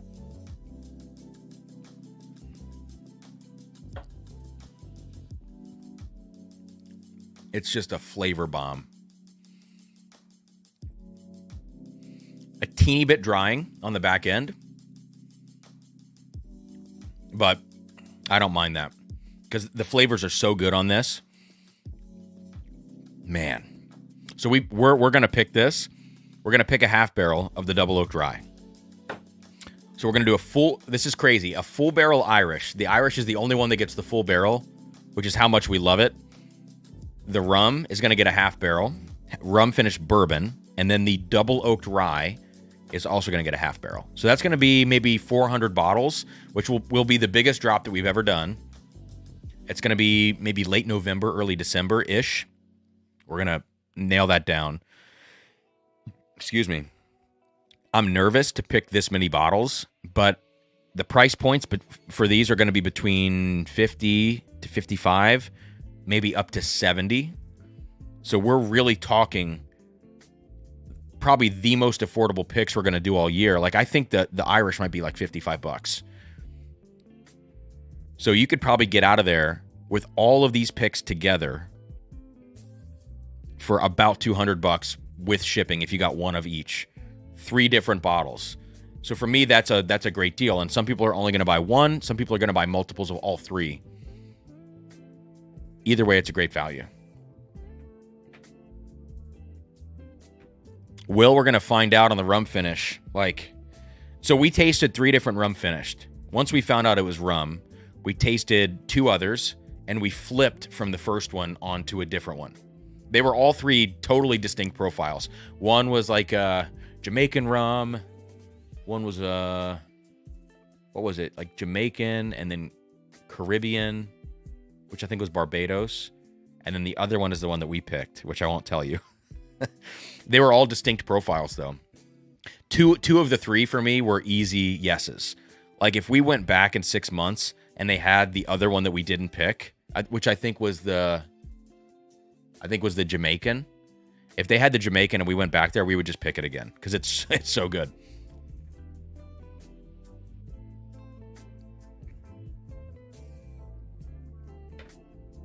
But yeah, I mean, these picks are crazy value.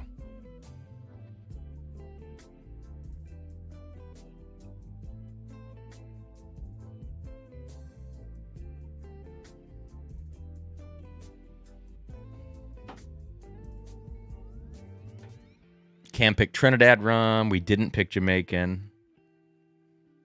Will, I'll text you I'll send you a message. What it is. I'll send it to you. You're gonna laugh your ass off.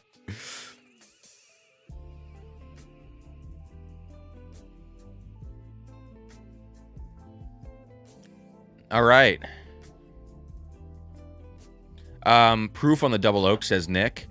I don't think we know proofs, but I'm gonna be at I could email Nolan, but he's probably not going to email back. Holiday weekend and all that stuff. I'm going to be at River Roots on Tuesday, tasting through the 20 new rye barrels that they've got of it is 12. It's 12-year MGP rye. I'm going to go through their new 20 barrels and then go through the double oak that we're talking about, making kind of like the LE for Drums and Drams for the year. Maybe some other stuff too. It's going to be a long day. I'm going to stay the night for sure. So I'm going to go up there Tuesday, but they have like a proof gun. So I'm going to proof all 3 of these samples just so I have an idea of what the proofs are. So I can get back to the Patreon on what the proofs are for these backbones, at least at the time that we pulled these samples.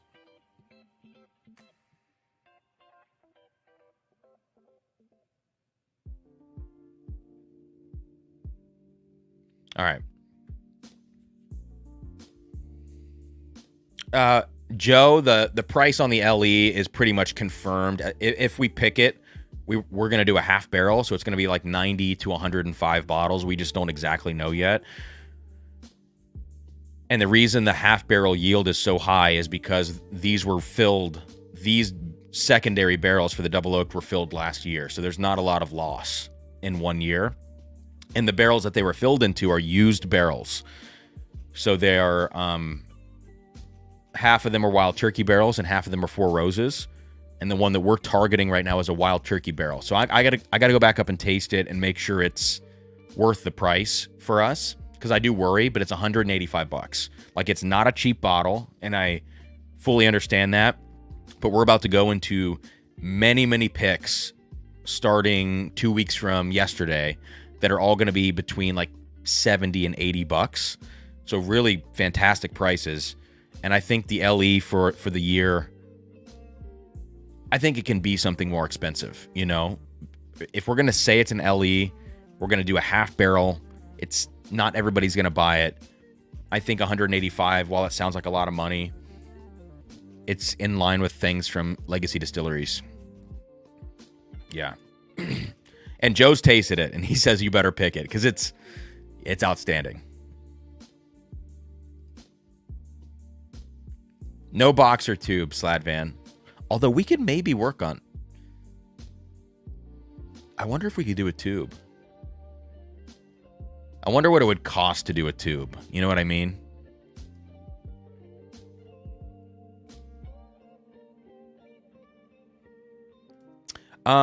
At 200, the Alt Schiller 12, I don't know. I think the SRP is 160. At 160, I'm there. But I think that's my upper limit is retail on the Alt Schiller 12. So is 200 a secondary price that you're seeing it at, or is that, did Sealbox up the price? Yeah. If it is a headache to do anything for like a box or a tube, like tube seems like it would probably be the easiest one, but if it's a headache at all, I would not mess with it. All right, I'm going to pour these samples back here. Oh, the double oak rye is so good. Oh my God, it's so good. Oh, from their website, it's 200. That's interesting. I thought it was 160 on Sealbox.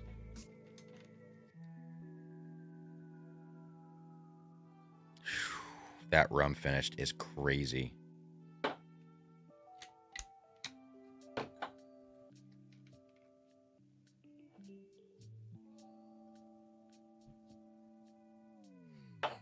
You guys are going to freak out when you... These backbones are so good. I can't believe that they're all three things that I've said that I've hated before. Sladvan is cracking me up. If we could take chime tubes, we could make big enough chime tubes, which usually are 1 1/4 inches, you know, thick, right? If we had giant chime tubes and we cut them down and that was the tubing for the LE, that would be the most expensive LE in the history of anything. Wrap it in newspaper. I already have graphic ideas for the if we do it with River Roots, if we do this LE, the graphic is going to be hilarious. It's going to be hilarious. Smoke Eye Hill, a buy at 110? Absolutely not, unless it's the exact same batch that they got in the Ascot Awards. If you can figure out which proof that is or whatever. Even still, I'm not going to go 110. I'm still at SRP on that.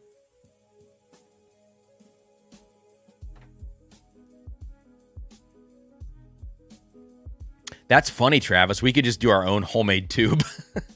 Yeah, imagine we just go to like UPS and get the shipping tubes, just cut those up and do our own, or do like PVC pipe.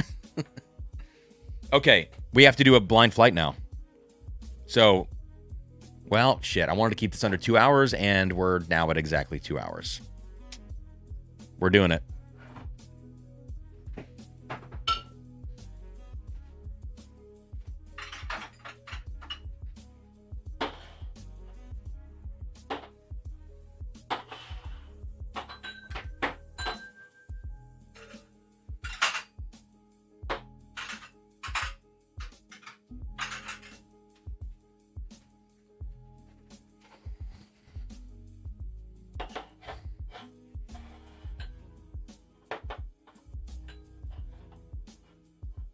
Okay, I think we are... I think we're pretty much there at this point.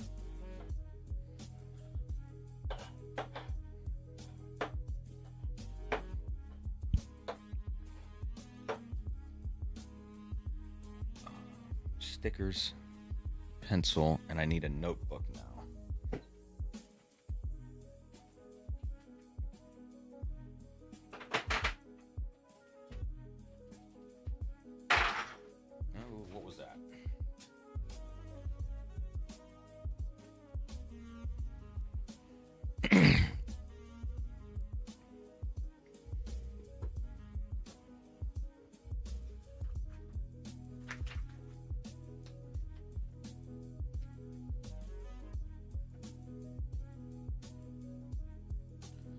Who sent this? Adam McIntyre sent this blind. So we're going to do glasses. We'll do A, B, C, D, E. Okay, so let's talk about this blind very quickly. Derek says, always take the over on a Drums and Drams stream. Yeah, probably. I really believed it, though. Chris, I really believed it. I thought we were going to get there. Okay. When I got home today, I had a blind flight waiting for me. I didn't even know it was coming. And I just was like, you know what? Let's just do it right now. So that I don't back burner this for the next however many months. Also, it's in plastic, right? And so actually are the samples that I got from Backbone. So I'm going to decant these into different sample bottles because I get weird about things being in plastic. But same thing with this. When I saw these came in plastic, I was like, let's just do it tonight so that I can get them out of here.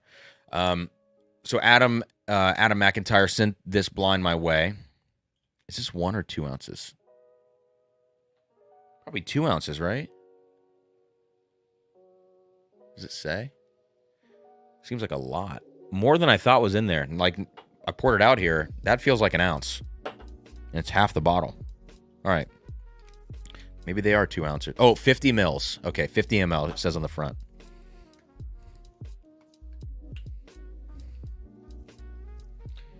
So Adam sent this my way, but Sarah is out of town. And he sent just an answer sheet like this. And usually when that happens, I'll say, Sarah, can you look at the answer sheet? Can you make black cards for all of them so I can hold it up for the camera so everybody can see? Because she's not here, I posted in the Discord and I said, listen, here's what I need somebody to do. I need somebody I'm going to send you a picture and you need to translate whatever's in that picture onto a Google Sheet. And then I put that Google Sheet in the description of this video. So you can see all the answers right now. I don't have cards to hold up, but you can click through on the description of the video and look at the answers yourself. Now, Derek, who just posted in here, is the one who did that. So thank you, Derek, for doing that.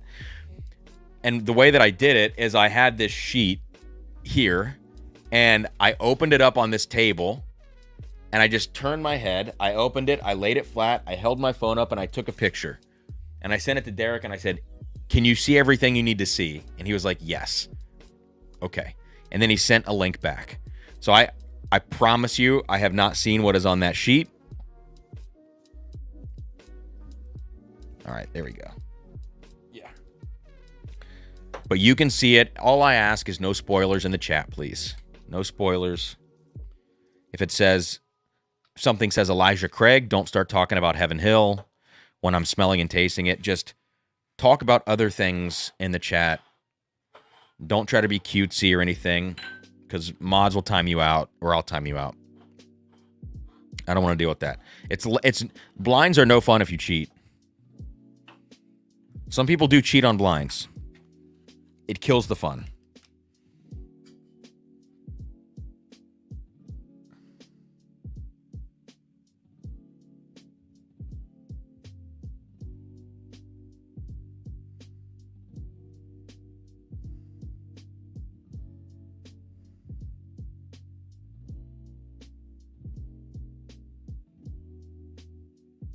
Sorry, Sarah's texting me. She's like, hasn't heard from me all day. I said, I'm streaming. I'm sorry.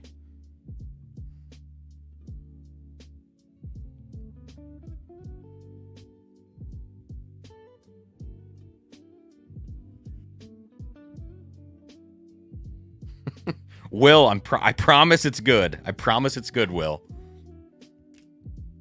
Well, okay.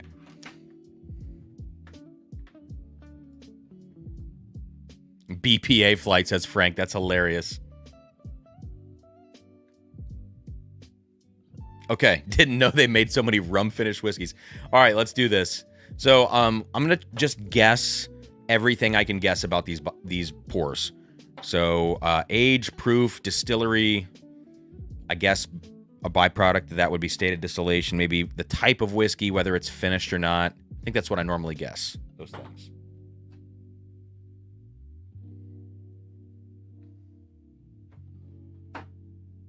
Last shameless plug of the stream, guys. If anybody is interested in the Going Nuts pick that I tasted earlier, link in the description. Use code CAM, 5% off at checkout. All right, let's do the blind flight now. Glass A, here we go.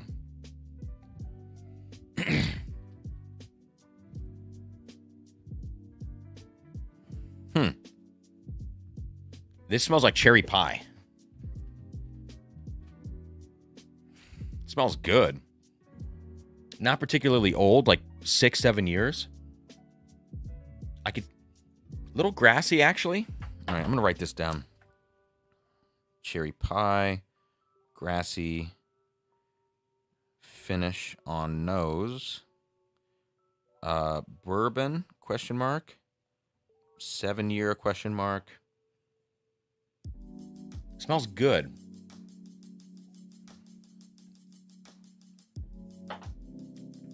My proofometer has been not good recently. Wow, that's very fruity on the palate. It literally smells like baked pie filling is what that reminds me of. It's just cherry. It's just dark cherries. 118 proof? I got to get my proof has to get in line here. I'm going to just do quick notes and then come back around and do a second time through.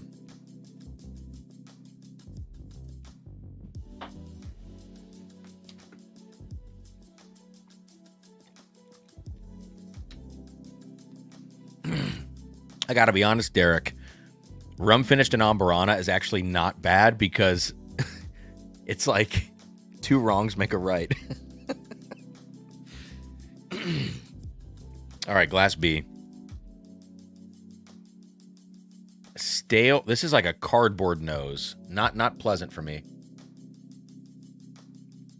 It reminds me of, well,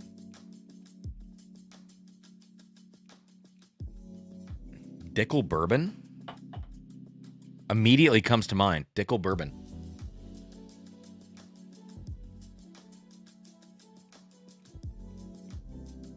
The proof feels too high, though. When I say Dickel Bourbon, I literally mean the 8-year bourbon, which is not as mineral as the other stuff, but it still has a note like that to it. But I get this distinct cardboard note from this. You know what, though? It also has a Heaven Hill profile to it. It kind of reminds me of, I've had some single barrel Heaven Hill 10 years at low proofs, but I've had a batched version of it, which was, no, it's not over there. It's the 4-Gate Kentucky Foundation, and it's at a low, it's like 105 proof or something. It's around that. And I was not a big fan. It was kind of off-profile Heaven Hill. This kind of smells like that.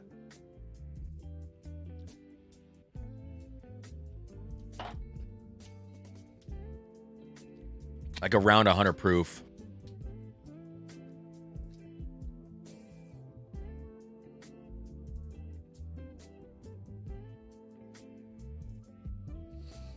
So I have like a couple things about that. It's like Dickel Bourbon, question mark. It's kind of creamy. 8-year, and then I'm like, but maybe it's a Heaven Hill 10-year at 105-ish. I don't know. That's an interesting one. It also smells really familiar now that I go back to it, so I don't know. All right, we'll keep moving.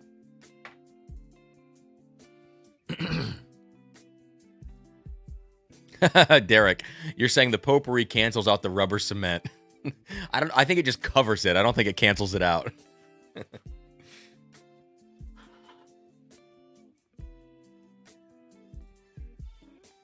All right, glass 3 or C. This is very muted. There's more of like a, speaking of potpourri, there's a like a potpourri cinnamon kind of note on this one, but at a low proof.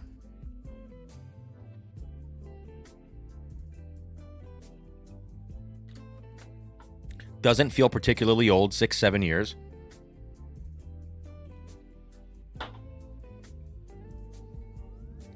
This feels low proof.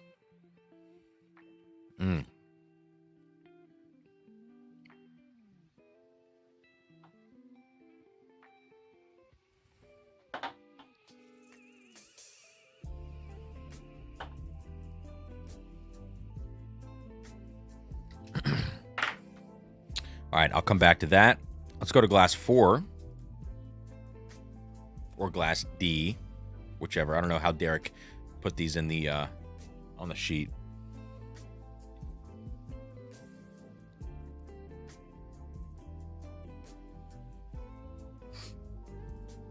Ooh, the bourbon belches. Wow, this smells almost like a cherry brandy finish or something. It's so, like glass 1 was cherry pie. Glass 4 smells like liquid cherry, but it also smells like a dryer sheet.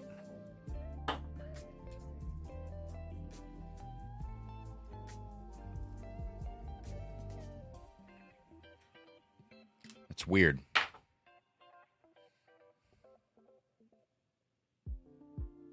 And sour pineapple.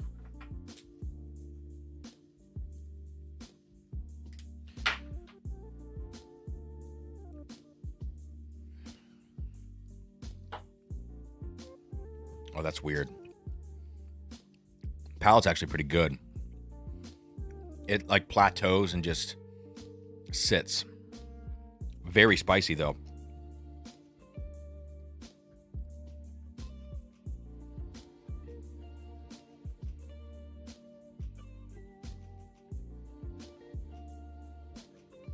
Okay. All right, glass 5. Let's see what glass 5 is all about. Frank says, can we guess? Well, you have the answers, Frank. If you click the Google Drive in the description of the video, just click on the description. There's a Google Drive link to a Google Sheet. Just click that and you can see all the answers. Just don't tell me the answers.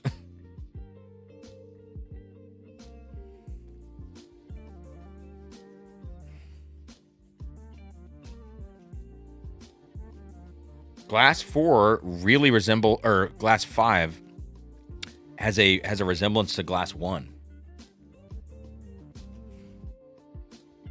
It's less sweet. It's more pungent and like alcoholic on the nose, but something feels somewhat similar. That's high proof.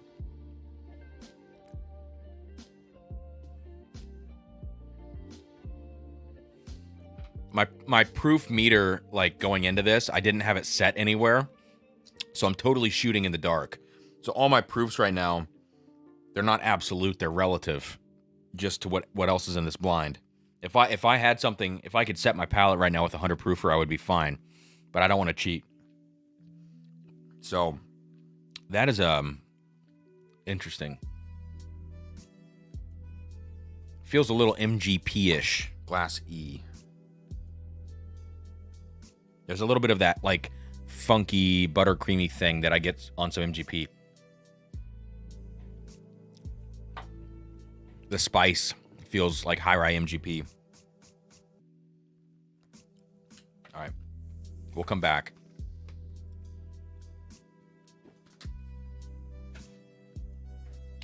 All right, we'll do one more time through.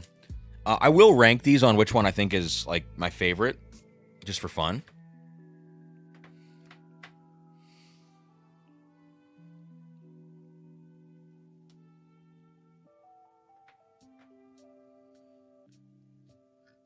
Excuse me. All right, let's go back to glass 1.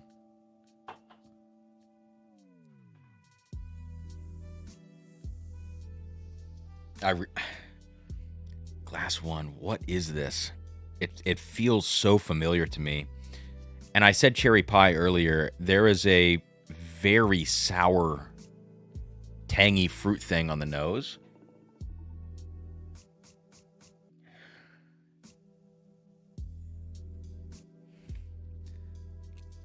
And the other thing is, it's been a long stream. No excuses, I'm just saying. Things are really starting to run together for me.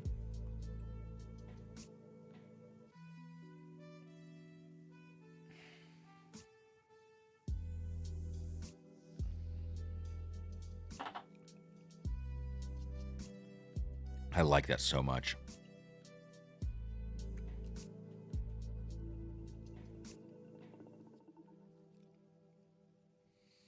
I'm going to go with my gut. I'm going to say 7-year, 115 proof. Where's it from?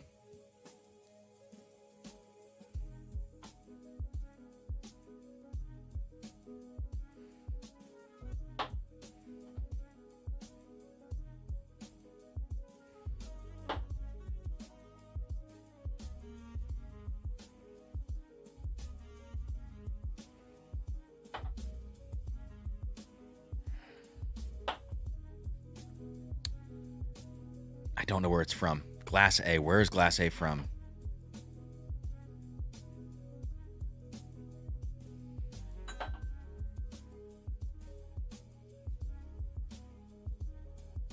It feels like... So it feels not like a legacy distillery to me. Glass A. For some reason.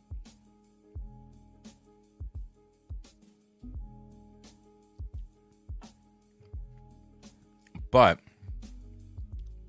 part of me also gets a little acetone. So I'm wondering if it's like a Brown-Forman, but nothing else about it says Brown-Forman to me. Which is why I'm like, I'm not tempted to say Brown-Forman. Bourbon or rye for glass 1. I think I said bourbon.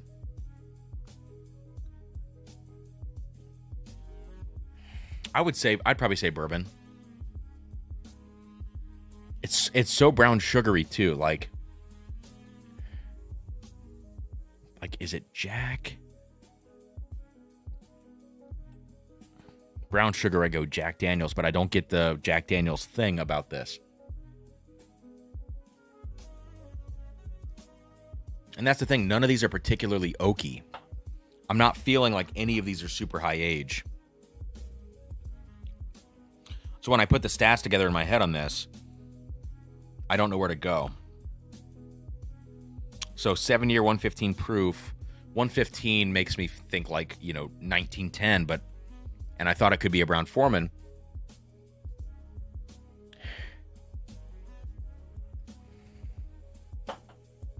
I'll just go with that for now. That's the only direction I can go. Cherry pie. I don't know. Move on from there. All right. Glass 2. What did I say? Possibly Dickel Bourbon, 8-year. Cardboardy. Also maybe Heaven Hill 10-year at 105 proof. It is lower proof. Heaven Hill bottled and bond? That's like splitting the difference.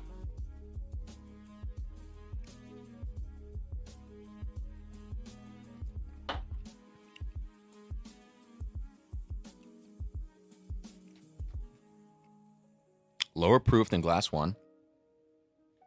Let's just do it. Let's say Heaven Hill, bottled and bond. 7 years though? It feels older than that. Could be Knob Creek.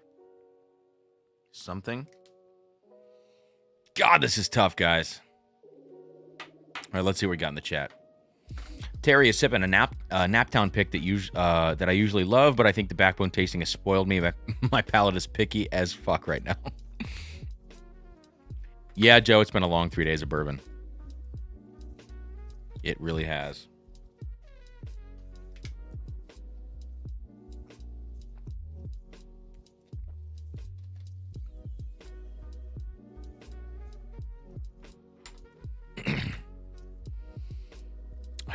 I'll come back to 2.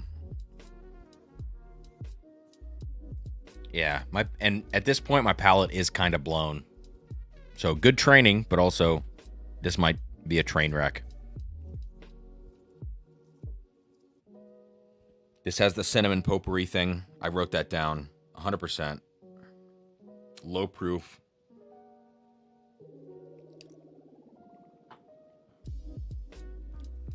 I have no idea. That's like turkey-ish to me.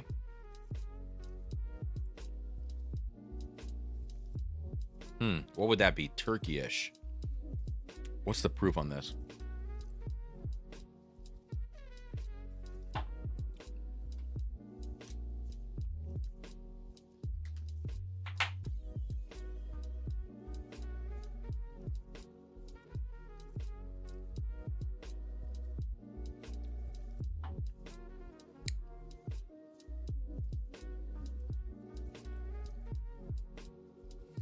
Oh, glass 2.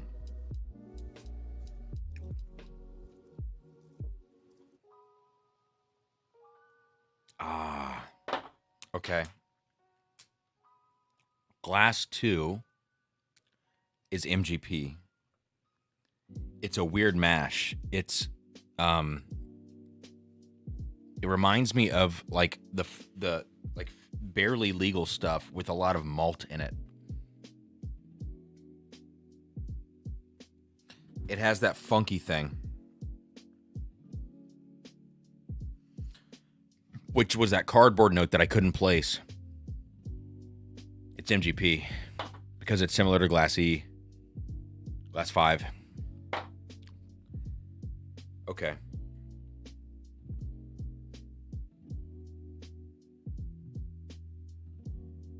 All right. I'll hit that in a second. I'll come back to it. Joe, come on. Are these all MGP? Like different MGPs?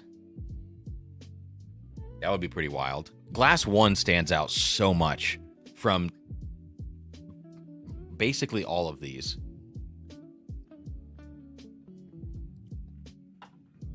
They might all be MGP.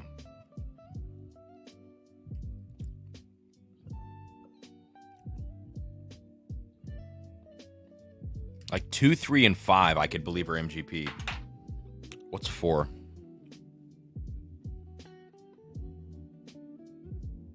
Four is weird. Four is, what did I say? Cherry syrup, dryer sheet. I don't even know what that word is.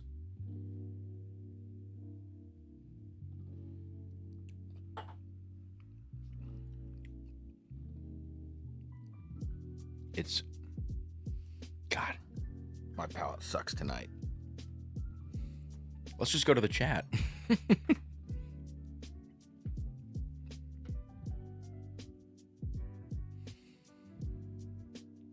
Oh, Joe says Matt was talking about Matt Madness last night. Yeah, I haven't checked in with him about what's going on. Justin, my palate now is officially blown. Like we were talking last night about that. Right now it's 80% out the door. I've got 20% of my faculties left at this point as far as my palate goes.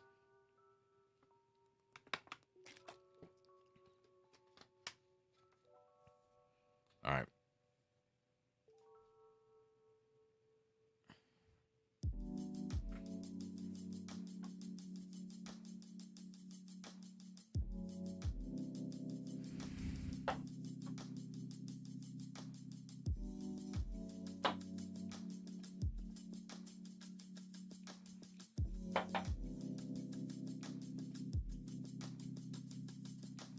Interesting. All right, I'm going to make a crazy guess here.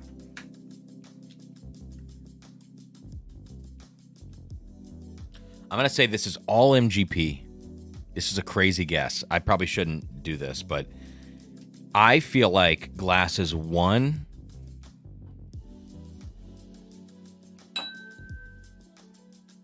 and 4, they feel finished in some way to me. I'm so in my head now.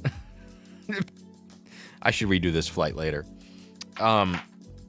Little tipsy right now. I feel like they're finished. Like every one of these glasses has this similarity to me now as I go down the line, especially 2, 3, and 5.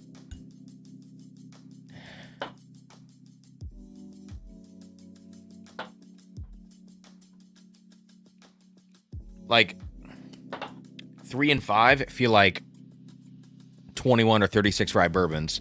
2 feels like a high malt MGP. Like I think they have a 5149 mash bill or like a 5145-4, and that second number is malt. It feels like that. And then 1 and 4 are so fruity that they feel like they could be finished, but similarly, they could be all MGP. And that's what's throwing me off. 5149 says Travis. Yeah. Like, that's what I feel like 2 is.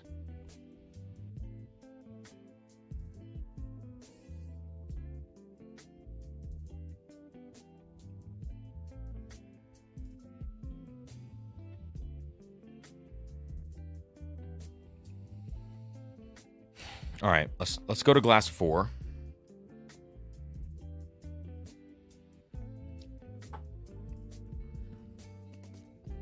I don't think that's MGP. Oh, well, I don't know.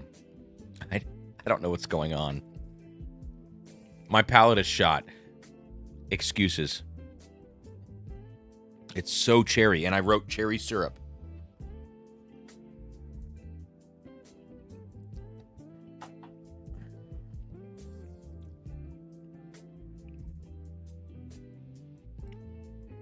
I don't know. All right, glass 2.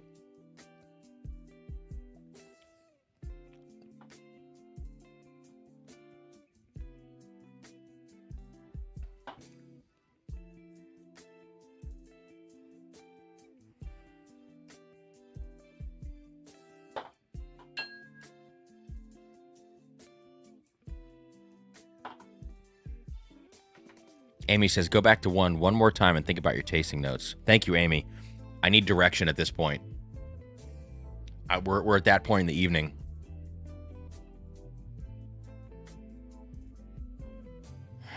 I said cherry pie. A little grassy finish on the nose.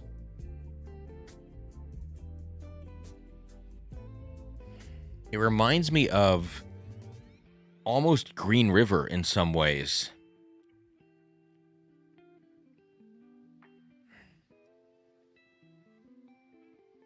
Or almost like a rare character pick I've had too.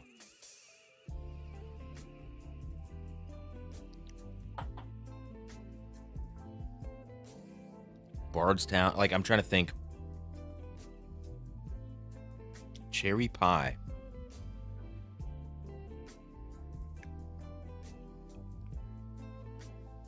Kind of chocolatey and coffee on the back end on A.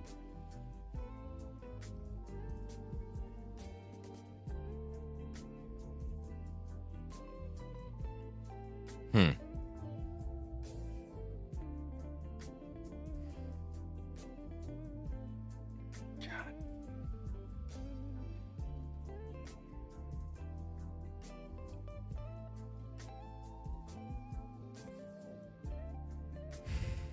I have no idea, guys. I have no idea. I might just have to do the reveal at this point.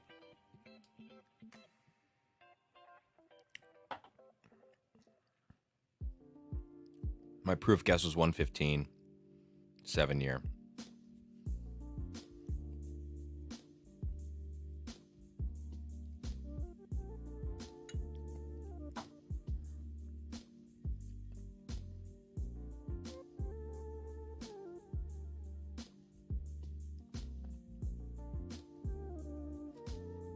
All right.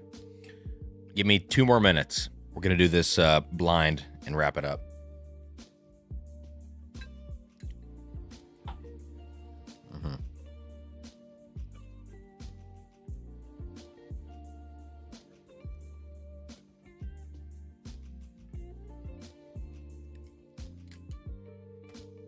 Yes, thank you, Amy.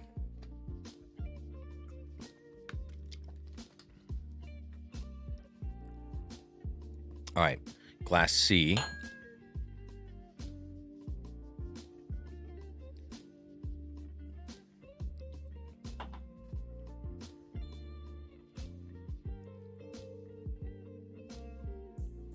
Glass C is very tame.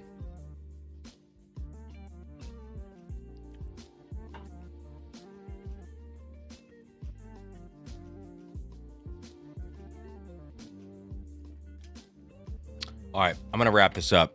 Let's go through this. I'm not gonna order them in my favorite to least favorite order. Let's just go A to E. At this point, we got to call it a night. It's been a long night, and this blind is doing it to me. So, Adam, great blind. I have actually pretty much a whole ounce of all of these, so I can taste these later and check in on this. All right, Glass A. Cherry pie. Slightly grassy, but it got richer and richer. I'm gonna say 7-year, 110 proof Kentucky bourbon. So that's what I'm gonna say. The answers are all together, so I have to make all my guesses now. Glass B, I'm gonna say this is a MGP with high malt content at, I don't think I guessed proof.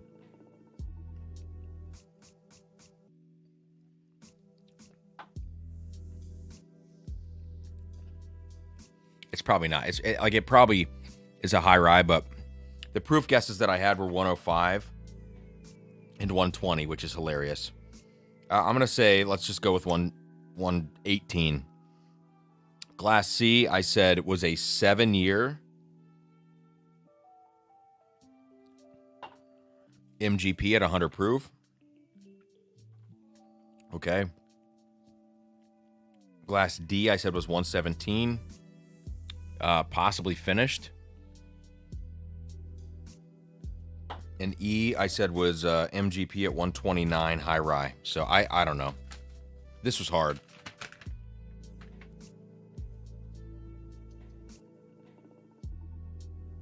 Wow.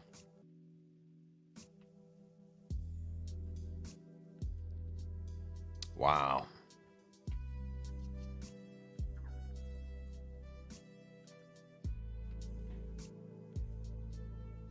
Okay. Southern Spirit. Wow, holy shit. I'm actually pretty close on these. On some of these guesses. Smoke Wagon was, I was a little low on proof on C. So you guys can see this on the Google sheet. Yeah. Okay. So Glass 1 is Maker's Mark FAEO2. And I said 110 proof. And I was like, 7-year-old. It's non-age stated. And I thought Kentucky bourbon. I was like, for a second, I was thinking 1910, or 1920, but I knew it wasn't. I smell it now. The cherry pie thing, the kind of yogurt thing I get from Makers, I do smell in there. But stats-wise, not bad, actually. I would have never guessed Makers, sober or not. Southern Collective Glass 2. So they're sourcing. This is in Indiana, like an MGP bourbon, 21% rye at 119.7. I said 120, I think is what I guessed. It's a 6-year. My guesses were, I don't know if I gave a definitive guess at the end there, but I had 7, 8, and 10 written down. Heaven Hill 7, bottled and bond. 8-year Dickel bourbon. 10-year Heaven Hill single barrel. And I was flexing between those. It's Indiana. So 3 of these were MGP. And what's funny is the 3 that I definitively knew were MGP were 2, 3, and 5. So I did guess that. So this is MGP. This is the 21 rye mash bill, though. I got this heavy grain quality on the nose, which is why I thought it was high malt in the mash bill, because I did pick that up when we did our blend at the Whiskey Blendery in Dallas at the end of July with Jeb. This has that like very intense grain note that I got on the high malt stuff, which was one of the components of the blend that we actually chose to leave out. So 6 years, kind of close on the age. Proof, very close. I knew the distillery, but just the wrong mash bill. Okay. Glass 3. I said 100 proof. I was super low. So it's a Smoke Wagon private barrel. This is a 51 rye, 45 corn, 4 malted barley.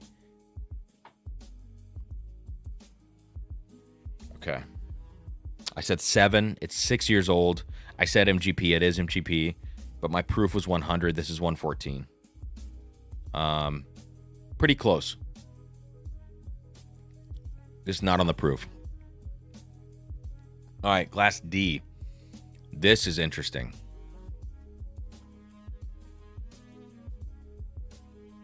Yeah, this is interesting. This is I don't even know if I made an age guess on this. 7-year Green River. Sourced from Short Barrel. It's 130 proof. My final guess was 117. What's so funny on my notebook is I wrote 117 or 127. And I wrote that right away, and I don't know why I chose those two numbers, but I went with 117. So it's 130. It's a bourbon. I did think it was a bourbon. And I thought this was something finished, and it's not finished.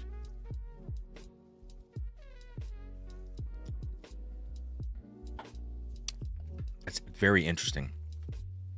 It's that this is a spicier, like, Green River profile. They're not all like this, but it's very, very spicy. And finally, glass E. I did know that this was MGP. 9 years old. I did not have an age guess on this. 122 proof. I said 129. So I knew it was higher, but I was overshooting that. This is a 36 rye mash. I said high rye MGP, so I got that.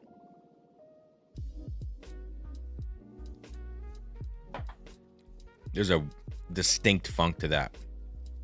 All right. That is going to do it.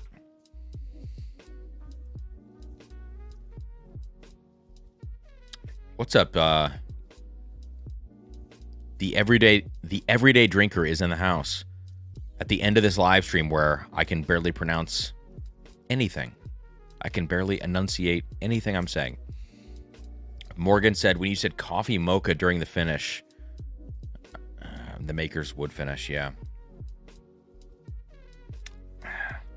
I get it now, but, you know. All right, guys. Time for bed, says Joe. Same. Drunk taco DoorDash. Travis, wonder if some of these Green River barrels were being hyper-aged as OZ Tyler, but were left to age, which might give it that. Yeah, they could be. Just off-profile barrels. All right, guys. Thank you for being here tonight. Fun stream. Too much whiskey. It's been a freaking 3-day bender at this point. So I'm going to jump off here. Hit that like button on your way out. And for those of you who picked up the Going Nuts pick, thank you guys for doing that. And we have more great picks on the way. So cheers. I'll see you guys soon. Let me finish up with which one of these? Let's finish up with the Green River, because everything they do, I'm a Green River fanboy at this point. So Glass D, cheers, guys. Thanks for being here. Good night, and we'll talk soon. Cheers.